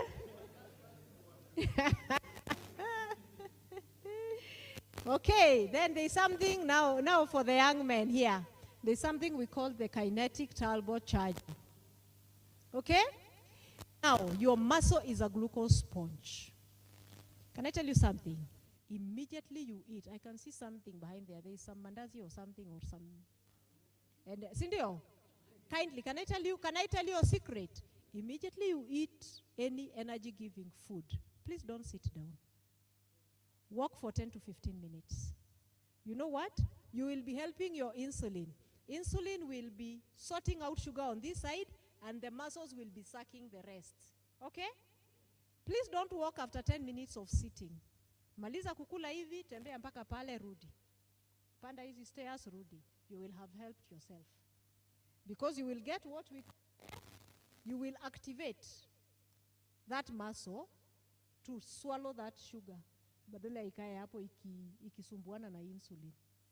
Ikienda kuwekwa sijui kwa liver, mara imeenda kuwekwa sijui kwa visceral. So, tumia muscles zako. In fact, they say, you're stuck, eh? Like you're working in an office and you can't walk and you have to eat seated there. Your legs are down there. Move the muscles. Immediately after a meal, move the muscles, stretch them, okay? Make sure you move something after you eat a sugar. All right? I'm giving you tips. Eat breakfast 1 to 2 hours after waking up. Why? Because melatonin, which is the sleep hormone, inhibits insulin release. Okay? So after you wake up, jipe shughuli zingine sio za kitchen. Sawa? Jipe shughuli zingine like for 2 hours. 1 to 2 hours. Jipe shughuli ingine. Ukuwa umeamka kwanza, eh? Si unakimbia kitchen hivi. You're still sleepy, hata hujaoga uso. All right? Then there is something we call the circadian kitchen closure. Early dinner can stop food 3 hours before sleeping. Why do we say this? Close your factory for reset. Your gut needs it. Close your factory for reset. Air takes place in deep sleep, and it takes place best on an empty stomach. So please, if you're sleeping at 10 o'clock, 3 hours before that is what time? 7. Don't eat anything after that. Please don't wake up and eat at night. Sawa? Please don't eat at night. Iyo chakula umekula iyo nini? This young man here by 3 o'clock he's done eating. Ameshazoea, 3 p.m. he's done eating. 3 p.m. Ask him, he's here. 3 p.m. In fact, he's more disciplined than me. By 3 p.m. he's done eating. He's in college, he's in USIU. He comes from school. He goes to the fridge, he eats what he's eating. Dinner, by the way, my house, dinner, I don't know whether I make dinner anymore. I cook early, people eat, and they eat when there is daylight. That's the time to eat, not at night. Do you know why? Because your insulin is most sensitive at that time. Immediately darkness hits, melatonin shoots. And when it shoots, the sleep hormone, it suppresses your insulin production. So when you're going to eat at 10, you're doing injustice to your body. You get it? When you go home and you sleep on a couch and you eat and doze off, you're doing super injustice to your system. Eat your dinner early, take your breakfast later. Why am I saying this? Because I'm trying to lengthen for you what we call fasting hours. Imagine if you eat your dinner, let me give you 7 p.m. If you eat your dinner at 7 p.m., by 7 a.m. the following morning, you will have fasted 12 hours. Without really having to fast. You will have fasted 12 hours. And I will show you what happens when you fast those many hours. I'll show you what your body does for you. Because your body heals you. But because we don't understand it, we keep messing it up and mixing it up. So you'll have fasted 12 hours. Now, you wake up at that 7. And then I've insisted, take 1 to 2 hours before you eat. So what are you doing? You're pushing your fasting hours from 12 to 14 hours. You're getting into something that medically is so important called autophagy. Autophagy is where your body consumes all the unnecessary cells that you don't need.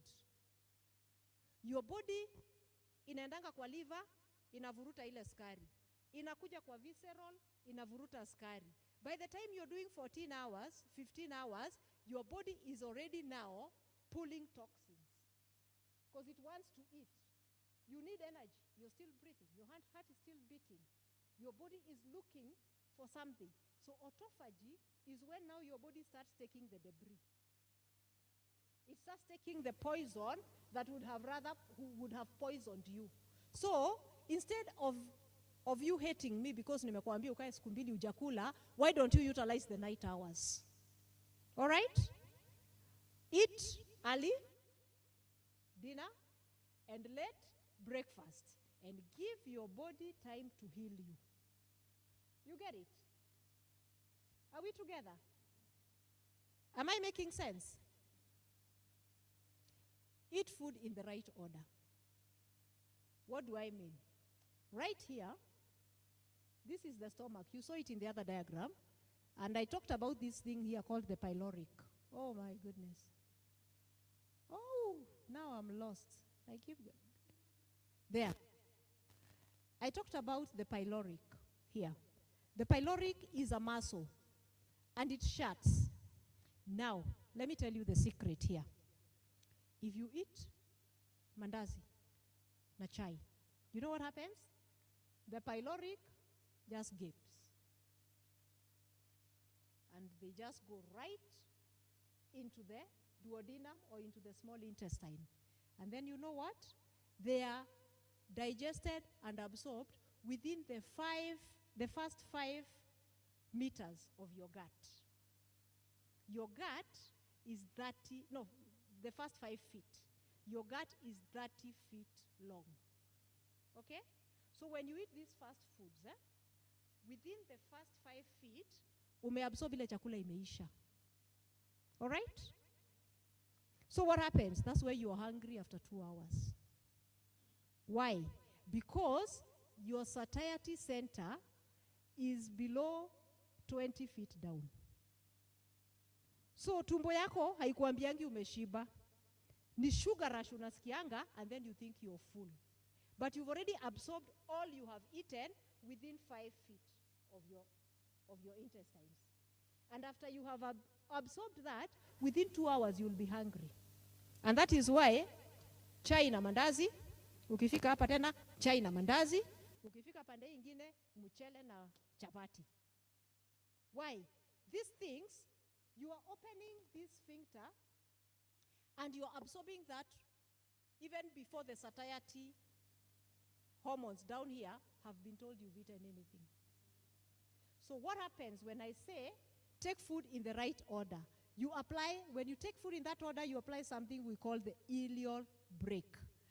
Whenever you eat vegetables, whenever you eat food that has fiber, and it touches the pyloric before any other food, the pyloric closes. It constricts. Anything else you put on top of that will go down that intestine so slowly, itatembea pole pole, ifike huko chini kwa 20 feet down. Kule kwa 20 feet down, there are some cells we call the L cells. The L cells, immediately they are hit by that food, they release something called GPL1. You know what GPL1 is?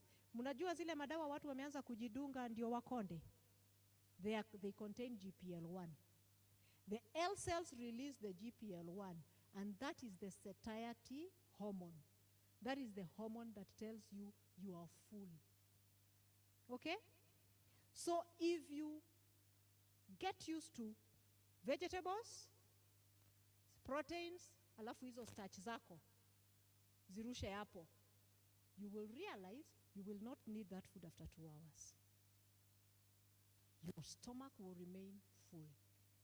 All right? Vegetables, legumes, kina kamande, kina beans, kina what, all that should hit the pyloric and not just a sugar thing. A white chapati and a mandazi and a smocha and a what should not be the first thing that hits that space. You get it? Na huku tuko na vegetables nyingi sana. All right? So, I've already explained all these things I've said here. Aim to eat food that reach the lower gut. Whole food, fiber, and what we call resistant starch, which I'll explain later. Processed food is absorbed within the first 5 feet. Satiety happens in the lower gut. Okay? Ileal brake reduces insulin spike by 50%. That was studied in 2015. Are we now becoming happier? Things are becoming easier. Thank you. Then there is something we call the resistant starch. Now, this is the interesting thing. If I cook a potato, waru, I eat it hot, it's a sugar bomb. If I cook the same potato, cool it down for 24 hours, put it in the fridge, then remove it, warm it very gently, less than 100 degrees Fahrenheit, and I eat that potatoes, it's no longer a sugar bomb. It develops something called LS3, RS3 happens is that, have you understood? Eh? And it's not just, by the way, it's not just waruze, any starch, rice, ugali, and all that. Yes. Sawa. Now, can I tell you the secret? And that is the truth. Do you see these kids in the village? How sometimes they can be so healthy. Hiyo ugali imelala wanapewa asubuhi na chai. Do you know when they go to school, they don't get hungry as fast? Do you know what happens with that cold starch? It goes down 20 feet down, and it starts feeding the right bacteria. It does not get absorbed like the hot ugali they ate last night. My parents tell me, because they grew up in the village, their parents would wake up early and cook mokimo and place it in a, kuna mahali walikuwa kiekanga nini wanaeka mahindi. So they would place that mokimo there. Mokimo is so starchy. It's full of potatoes, mahindi, what. They would place it there. And then all the children will go to the farm. And they will farm and farm and farm until about 1 o'clock. Then the mother has no time to warm the food. The children are told, go to the yard there and take your lunch and come back. Do you know that was healthy? They were practicing health without knowing. Cold starch is not equal to hot starch. That is science. It is not equal. Hot starch is a sugar bomb. Cold starch is good food for the bacteria down there in your gut. Me, I'm just giving you the facts, eh? Then you will make your decisions. Eh? Sour. Source for clean food, organic food. Use healthy oils. Now, this is another issue that we have. Kindly avoid vegetable seed oil. Why?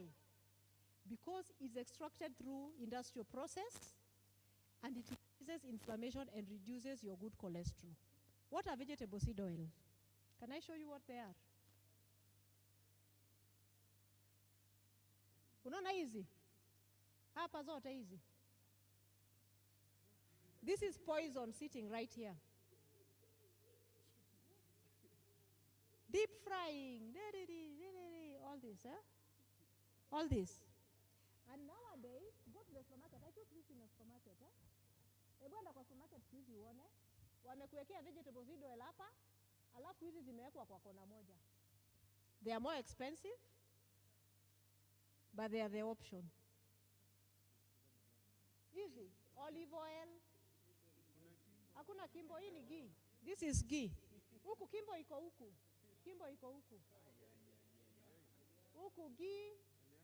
Elianto iko huku. Nini ingine mnafikiri ni healthy? Fresh fry iko hapa.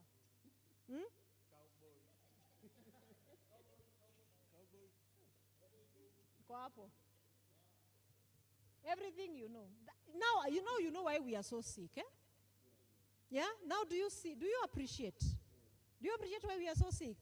Those oils increase inflammation and reduce your HDL. HDL is the last thing you want to be reduced.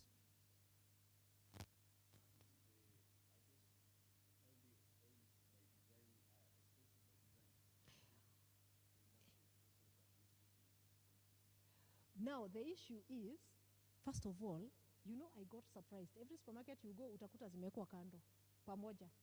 Na hizi zimewekwa pamoja. You know, we do these things for business, eh? But I think for me not to be sued as a supermarket, sitakuandikia healthy options. Nitakuwekea tu hapa wewe ujijazie. They are a bit more expensive, but the issue is, how much of it do you use? If you make your food with olive oil, extra virgin olive oil. And let me just say this because it's important. There's a lot of olive oil which was tested in the lab, na wakakuta walichukua hii vegetable seed oil wakajaza hapa wakaeka kwa olive oil kadogo ndio bei ipande. Okay? Sawa sawa. So there's a lot that is contaminated. So sometimes it's difficult to know. So what I do, let me tell you what I do in my house. In my house, I use ghee. I use ghee because I'm sure it's coming from animals, the process is shorter. But here I don't touch. I don't touch. Then I use very little. You don't have to use much. They are more expensive, but you can. But because when I didn't know these things and I was using these oils, I was using more money than I'm using now. Because when you had that, unamwagilia hivi, chakula ina float hivi mafuta, si ndio? So you eventually end up, you eventually end up using more money than going for the healthier option, which is a bit more expensive, which you can use sparingly. Alafu unajua ukinunua hiyo expensive, my friend, haki unaipima na kajiko kadogo. Because you know. Because you know, si ndio? You know it's expensive. All right? Yeah? Kwanza ushago wanapenda sana kuweka mafuta mingi. All right. Now, number 15, feed your gut microbiome. This is the other secret of health. Now, your gut contains 38 trillion bacteria. Oh, I'm lost. Njoro, I'm lost again. Okay, there. There you are. Thank you. Your gut houses 38 trillion microbes. And these are the secrets to health. When you eat that food that I told you gets absorbed within the first 5 feet of your intestines, your gut microbiomes don't see it. The minute you don't feed your gut bacteria, it feeds on you. You get it? You starve it, it eats you. How does it eat you? It eats your intestinal linings and causes something called a porous gut. All these bacteria, these 38 trillion bacteria, get away into your bloodstream. Okay? Why? Because you have starved the microbiome that actually helps you. So what does the microbiome eat? The microbiome eats what we call polyphenols, which is found in olive oil, green tea, mushrooms. It eats prebiotics, which is the fiber in your diet. It eats probiotics, fermented foods, and it loves bright-colored food, fruits and vegetables. If you don't eat those things, you're not feeding your gut. And when you don't feed your gut, what happens? You get leaky gut. You get poor metabolism, inflammation, low immunity, poor cardiovascular health, autoimmune disorder, and mood disorder, and depression. Because I've heard lately, Gen Zs work on a depression. Sindio? Huh? Could it be this? Could it be this? It could just be the fact that we are eating wrong. All right? Now, let me talk about butyrate. It's the key regulator of intestinal health. Supplies 70% of the energy consumed by your colon cells. Now, butyrate is not something you eat. It is something that is manufactured by those bacteria from the fiber you eat. And what is the function of butyrate? It strengthens your gut barrier. It's an anti-inflammatory. It supports your metabolic health, and it is the key to satiety. So, reduced level of butyrate is linked to a leaky gut, chronic fatigue, mental health disorder, depressions, mood swings, and all that. Metabolic syndrome, digestive issues. So please, these things you're not eating taste. Fast foods were developed for palatability, shelf life, business, but they were never developed for your health. Okay? This traditional food and the food that we are walking away from is what is designed for health. Are we seeing where the problem is? Vegetables, legumes, beans, whole foods. Eat your food whole. Eat it 3 times a day. Eat until you're satisfied. But let it be real food. Let it be whole food. Give your body a break. Feed your gut microbiome because it is the secret to health. Are we together? The food and inflammation risk. Ultra-processed food disrupts the gut microbiome and the gut barrier. Industrial seed oil tip the balance toward inflammatory signaling. All those oils I've shown you. Refined sugars and carbohydrates will fuel oxidative stress and glycation or aging of your cells. Artificial sweeteners, sangine tunasemanga wacha nipatie ile Coke Zero, haina sukari. Artificial sweeteners alter your gut microbiome and they alter your metabolism. Pesticide residues is another problem that adds to the disruption. Alcohol alters your gut microbiome and will cause a leaky gut. Are we together? That is the tips I had. Any question? Hey, all over. No, where do we start? You raised your hand last. Let's start from there. Yeah? Ladies first, okay.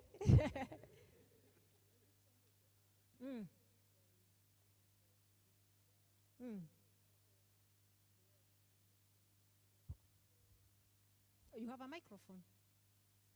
I know there are some people on the other side. She's asking about the leaky gut. Let her. Yes, about the leaky gut, it causes a problem. But then again, the question was, there is leaky gut, and then there is, when you fast, the cells, or is it, the cells get to take every energy stored. So where is the thin line between the leaky gut and being in the right route where the cells get to take the energy from where they are stored? Because I'm seeing the questions are so many. Can I write them so that I'm able to take all of them and then see how I can respond? And by the way, sijamaliza lecture. Leaky gut versus fasting, yeah? I know what you're meaning, but I'm sure with the next slide it will help you, eh?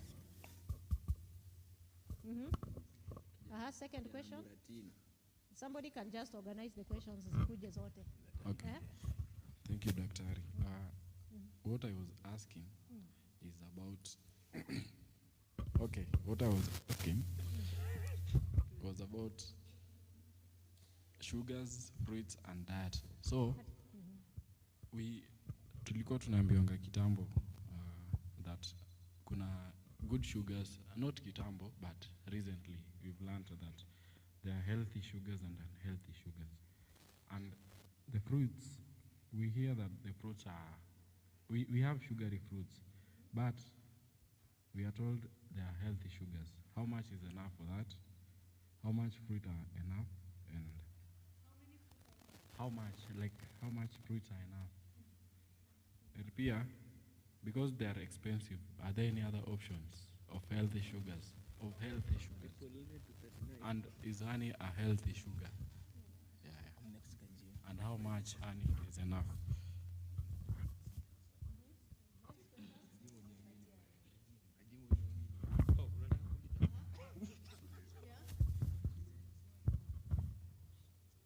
I have a question. So punguza sauti kiasi. Wacha niongee. So wacha. So when you kuna swali, like it's more of personal. For instance, I wake up every day at 5:30. Then I do my prayers and I come back to the house at 6. During that time, I take my breakfast, prepare myself to go to work. And when I arrive at work, that's around 8:30 or 9, I take tea. But remember, before coming to work, I pass by a supermarket, take some things there that I need throughout the day.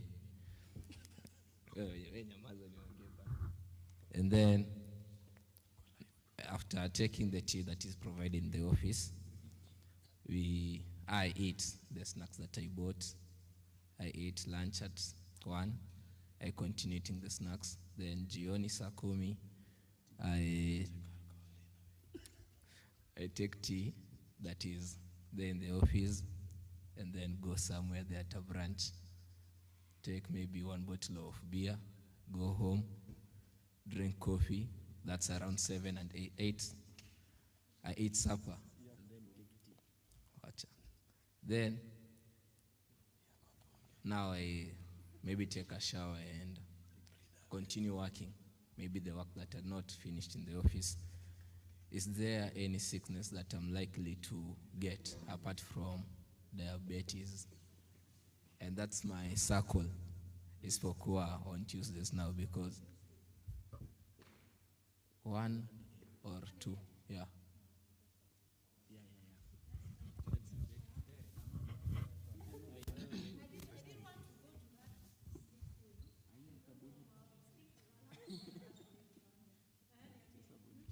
Hi. Yeah, so my question is in reference to the dieting and the timelines. First of all, I think I'll divide them into 3. The first one being like bearing in mind with the influx of the GMOs in the market, and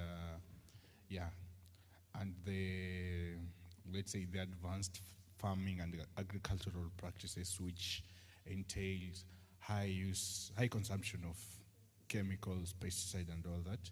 So does most of the foods we consume in Nairobi, the vegetables not being excluded, and also some of the meat in Nairobi is not clean. So what are we supposed to do in reference to eating organically, like the organic foods, and what measures, bearing in mind all the factors, are we supposed to consider on the same? Then my other issue is on does water consumption or water intake in any way directly related to the context? Thank you.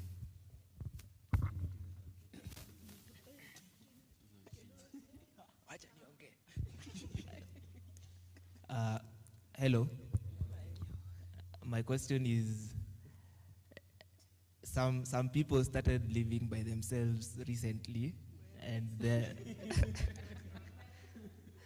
yeah, like after campus, now you've moved out of home, you have like your own cabin sitter somewhere, but you're not a very good cook, so you don't prefer. So but you also want to maintain a healthy lifestyle. So what are your options in terms of things you can buy? Because now you end up buying things like Indomie, chips, cornflakes in the morning. So like, what are the healthy options that you can buy?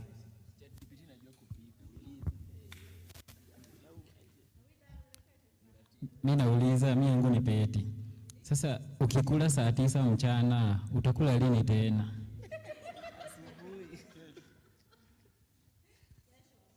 Asubuhi. Mnaniokota mi.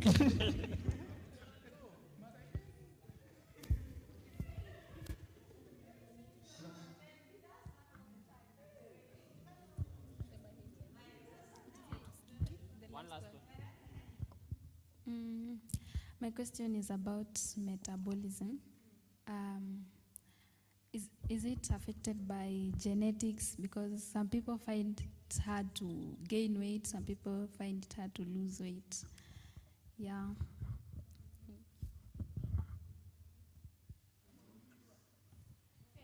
We are done? Yeah? There's a last one, eh? Yeah. Probiotic, eh? Sawa. Now, I'm looking at these questions, and I'm saying, this thing of inflammation is big and wide, eh? GMO, pesticides, organic versus non-organic, sleep deprivation. This, can you allow me one of these days nirudi hapa tufanye chronic systemic inflammation, eh? Sawa? Because that now will cover, it will cover more than I'm doing. I'm doing metabolism and food, okay? But there are so many other things that can keep you inflamed, eh? Other than just the food. There's the environmental factors, there is chronic stress that can keep you inflamed, there are other things other than food. Chronic stress I've decided to mention because I knew I was talking to young people, and I know there's a lot of statistics on depression and all that, and stress around young people, because us guys, when we finished school, I don't know whether we were the lucky ones, but jobs were there. But you guys are looking at a blank future where we are finishing school, but where are these jobs? So there's a lot of distress around that, and it's affecting the young people. So I just put one slide on that. But I can come and handle this because I know I don't want to totally take all your time. I can come and handle this on a later date. Now, secondly, the leaky gut versus fasting. Can I tell you something? A fasted gut has no danger. The most dangerous gut is a gut that does not see fiber. So the issue is not the fasting. The issue is that the gut is not being fed. Because if you're taking fast foods and processed foods, you still have an empty gut because nothing is reaching down. All right? Nothing is reaching down. Healthy versus unhealthy sugars. Sugar response, it's the response. It's the insulin release whenever you eat the sugar. Fruits have a protection against the sugar. But if you eat it whole, if you take a mango and cut it and eat it with its fiber, the fiber protects you from the sugar. If you take the same mango and put it in a blender and blend it, you're just taking a sugar bomb. You've already destroyed the very thing God put in there to protect you. Yeah? So if you're eating fruits, eat them whole. Don't blend them. Don't make them into sugar. Don't go and pick things in the supermarket at in fruits only, nanimaji. As long as it's blended, you have a problem. Your body will respond. Because you see, food is not just nutrition. Food is a signal you're sending. It's signaling. You eat that sugar, you're sending a signal to your body. You who is living alone, you're sending signals, the wrong signals every day to your body. Yeah? You're sending signals. And your body will one day tell you what you are doing, unfortunately. Yeah. It will keep you looking healthy, nimekula sasa nimepata energy, but the signal you're sending to your body is a signal that is either keeping you inflamed or keeping you healed. All right? Sawa sawa. So hizo za GMOs na nini, the circadian, the person who sleeps at 1 a.m., that is also going to come in chronic inflammation, because sleep is a very important thing. And it has to happen within the period that it should happen. But we'll talk about that. Please let me not touch that. Metabolism and weight. The person who talked about metabolism and weight. Now, there are people you will see in a family who are very big, but they could be very healthy. Because maybe what they have is the subcutaneous fat. Fat is not just fat. It is depending on where it is. You can look small, but you're full of the wrong fat. The visceral fat and the liver fat. Okay? So it is just important to know where your fat is. And visceral fat sometimes is not driven by food. Visceral fat is driven by stress. Okay? So you might not be eating, but you have put yourself in a state of stress 24/7. So your cortisol is high. And your cortisol tells the body, store this fat because we are in a position of fight and flight. And where does it store? Stress, cortisol, stores fat in the viscera. And when it stores fat in the viscera, you already have the wrong fat. Okay? So I'll talk about that. That one I decided to talk about it. I've put a slide here. Okay? The probiotic, let me answer this when I will be doing chronic systemic inflammation. So I have very few slides to go. So, you are telling me now, I'm already in metabolic crisis. And I'm saying this not for you, but because I know there are people watching. I'm already in metabolic crisis. I'm already in trouble. What do? All these 15 things we have said, they are things that you start taking the steps now and they reward you later, okay? But now, somebody already who is in crisis is already having visceral obesity, high sugar, hypertension, high triglyceride, and low HDL cholesterol. What do? Now, do you see this? Do you see this? This is the same tiger. This is a problem. You put the tiger in a zoo versus this brother here. This one will get a metabolic disease. And they actually die from metabolic diseases. Our bodies were never meant to behave like this. Our bodies were meant to be on the move. Even if you're working with computers and sitting in the office, move your legs, do something, stand up, walk around, do something. Your bodies were meant to move, not to sit the whole day. Let me not go through this, but I will talk about this. This is the father of medicine. He said, let thy food be thy medicine, and medicine be thy food. We are full of tablets and things, and healing things that we should even cure with our food. So, now, if you're already in metabolic crisis, I normally say that if I had a flood in my house, I would not spend days and weeks and years buying buckets and more expensive mops and draining systems to ensure the water is drained away quickly. I would find the source and I will turn it off. I will turn it off, turning it down the drain. Basically what this person is saying, if you come to this house and it is flooded, is your first emergency looking for mops and buckets? Or the first instance is to find out where is the water coming from? It's where is the water coming from, is it? If you're already flooded and you have flooded your system, the first thing is turn off the tap. And what is the tap? The tap are the starches. Just turn them off. You will not die because you already have so much stock and your body needs to use it. So this is now where we come to the next step of what happens after a meal. Somebody asked about the leaky gut. Now, once I eat my food, 0 to 4 hours, all my body will be getting fueled by the glucose I've given it. So let's say I've eaten this food at 8. From 8 o'clock to 4 hours after 8 is sangapi, saa sita. I'll be utilizing that glucose. All right? So, after utilize that glucose, the next 4 to 16 hours, I will attack the glucose that is in the liver. Okay? And then I will start using this bad cholesterol, which is 80% reason why I get heart attack.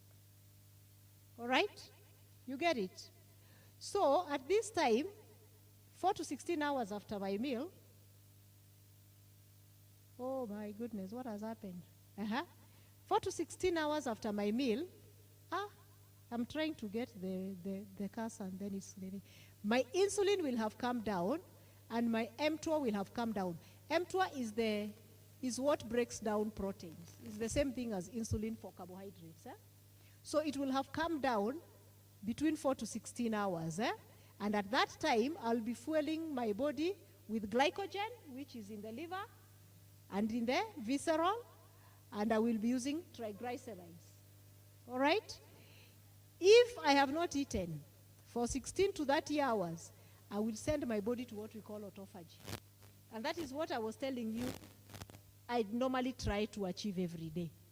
When I eat early dinner and take late breakfast, I'm trying to push my hours from 12 to 14 to 16 without really feeling like somebody is punishing me and I'm fasting. All right? So let's say I take my dinner at 6 p.m. Tomorrow 6 a.m., I'll have fasted 12 hours, is it? And then I wake up in the morning and I'm not going to the kitchen. I'm just looking for other things to do. So that I take that tea at 10. How many hours will I have fasted? 12 plus about 5 hours or 4 hours. I'll have gone 16 hours. Is it? I'll have gone 16 hours without a meal. So what that will do, my body will go into what we call autophagy, or intracellular recycling system. Now, this one now mops up all those cancer cells that would have turned into cancer, all those dirty things that would have happened, my body starts sucking them. All right? So you don't have to eat all the time. And at this time, you start making new glucose to fuel the cells. So do you see, you're fasting and you're not dying. Your body is looking for ways to keep you alive. All right? Then, 2 days I've not eaten. I get into what we call ketosis. Ketosis is where you are using now triglycerides, they turn into ketones. And when you have gotten to that spot of like 2 days, the ketones become the fuel. And apparently, they say that ketones fuel the brain better than glucose. At this time, people have improved memory and concentration. So do I give you a secret when you're doing exams? Don't eat for 2 days. Don't eat for 2 days, eh? After 1 week, you'll be in what we call protein conservation, and all energy will be coming from the body fat. At this time, hunger disappears. All right? So this is what happens when you start lengthening your fasting hours. 12 hours, your glucose is still very high. As the hours go by, it starts reducing. Insulin is very high after you eat, and it goes reducing all the way.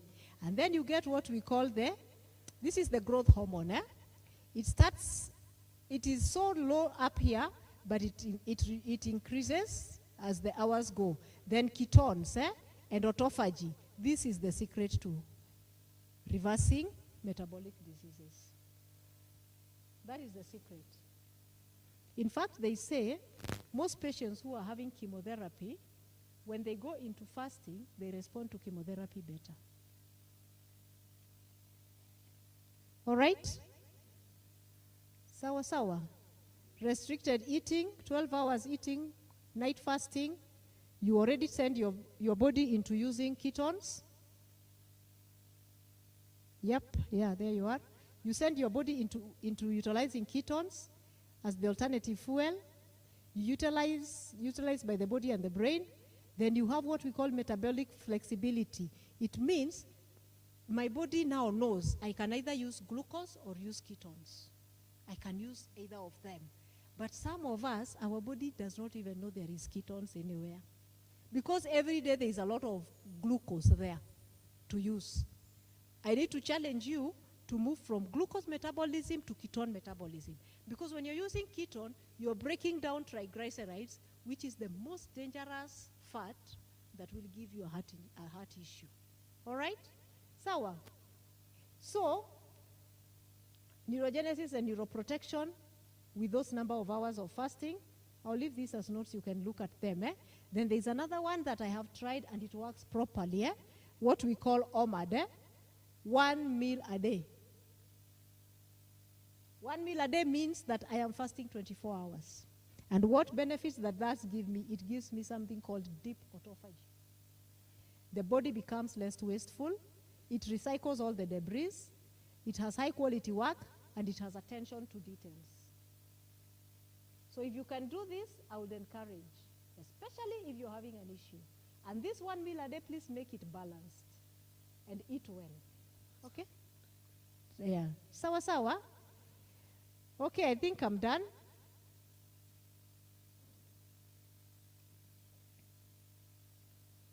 All right. Health is total, it's not just physical. We have talked a lot about physical health. But when your psychology is wrong, when socially you're having issues, and spiritually you're having issues, then you're not healthy. Because WHO says that health is when you're physically, psychologically, socially, and spiritually intact. Why do they say that? They say that because chronic stress is a driver of visceral fat. How does it do it? I'll do this and I'll finish. Now, when you keep your body in a state of chronic stress, you get what we call high cortisol. Actually, is it? Yeah, high cortisol levels. High cortisol increases your visceral fat. Now we know what visceral fat is. When the visceral fat increases, one thing that does not happen is that the blood vessels don't grow as fast as the visceral fat. Get it? So that visceral fat gets to a place where it gets what we call hypoxia. It lacks oxygen. When it lacks oxygen, what happens? It dies. Okay? So that visceral fat inside you starts dying. So what does your body do? It responds like there is an infection. And it releases the white cells and everything. And when it releases them, they go and start fighting that fire.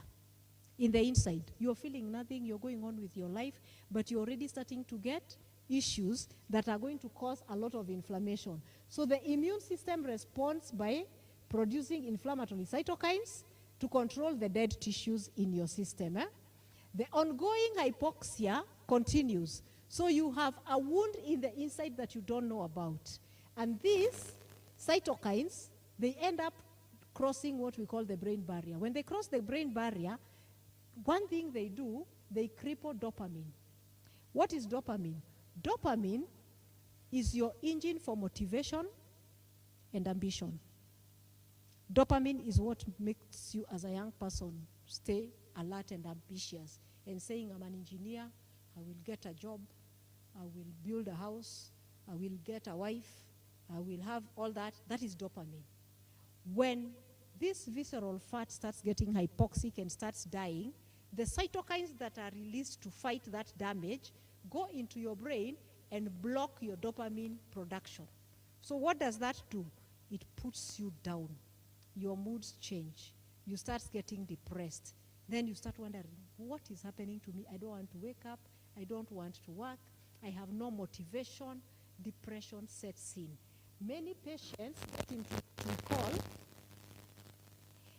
anhedonia, inability to feel joy or anticipation, which is a hallmark of major depression. You are wondering how depression sets in through diet and chronic stress. This is how it comes in. So you get patients, once they get to this state and they are feeling so low and depressed, for them to be relieved, they go back to processed food. What does the processed food do? It increases visceral fat. So this becomes a cycle that is endless. And the patients go into chronic inflammation, which has a very, very high degree of causing all sorts of diseases, from Alzheimer's to heart disease to diabetes to metabolic issues to everything. And that cycle continues and continues, and now this is a patient who can actually get a heart attack even when cholesterol is low. And they are not even eating. They are very careful about the dieting, I've told you, but chronic stress have put them in a worse state than the state of somebody who is even eating worse food. So today, I want us to make a commitment to ourselves that we will deal with our mental health challenges. Because if you don't deal with them, they can put you very easily into this circle. Okay? And it is not diet. It is the mental health driving visceral fat. And the visceral fat driving hypoxia and inflammation in the inside that is relentless. When inflammation comes, your body should respond and give you a cure. But this inflammation you cannot cure. It's a relentless inflammation. And sometimes you don't even have weight. But you have a lot of visceral fat in the inside that is already dying and causing cytokines to go into your brain and to switch off your... All right? Sawa sawa. And from there, why worry? A call to rest. I've taught you how to eat, but I need to teach you that the Bible calls us to rest. Matthew 11:28 says, "Come to me, all you who are weary and burdened, and I will give you rest. Take my yoke and learn from me, for I am gentle and humble in heart, and you will find rest for your soul. For my yoke is easy and my burden is light. Luke 12 says, do not worry about your life, what you will eat or what you will wear. Consider the ravens, they never sow, and I'm not telling you to be lazy, but yet God feeds them. I am telling you, don't be lazy, be hardworking, but don't kill yourself. Don't get rich tomorrow. Okay, you don't have to. Your health is much more important.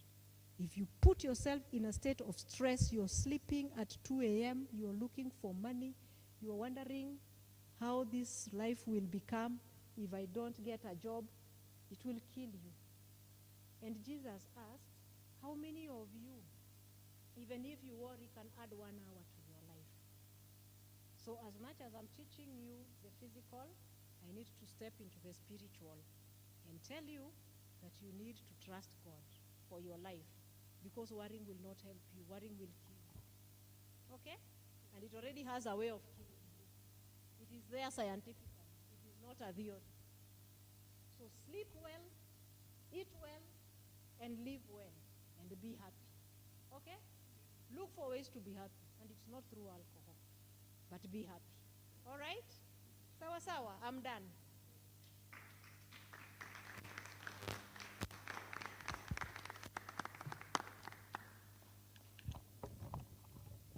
Okay, how do you conclude your meetings?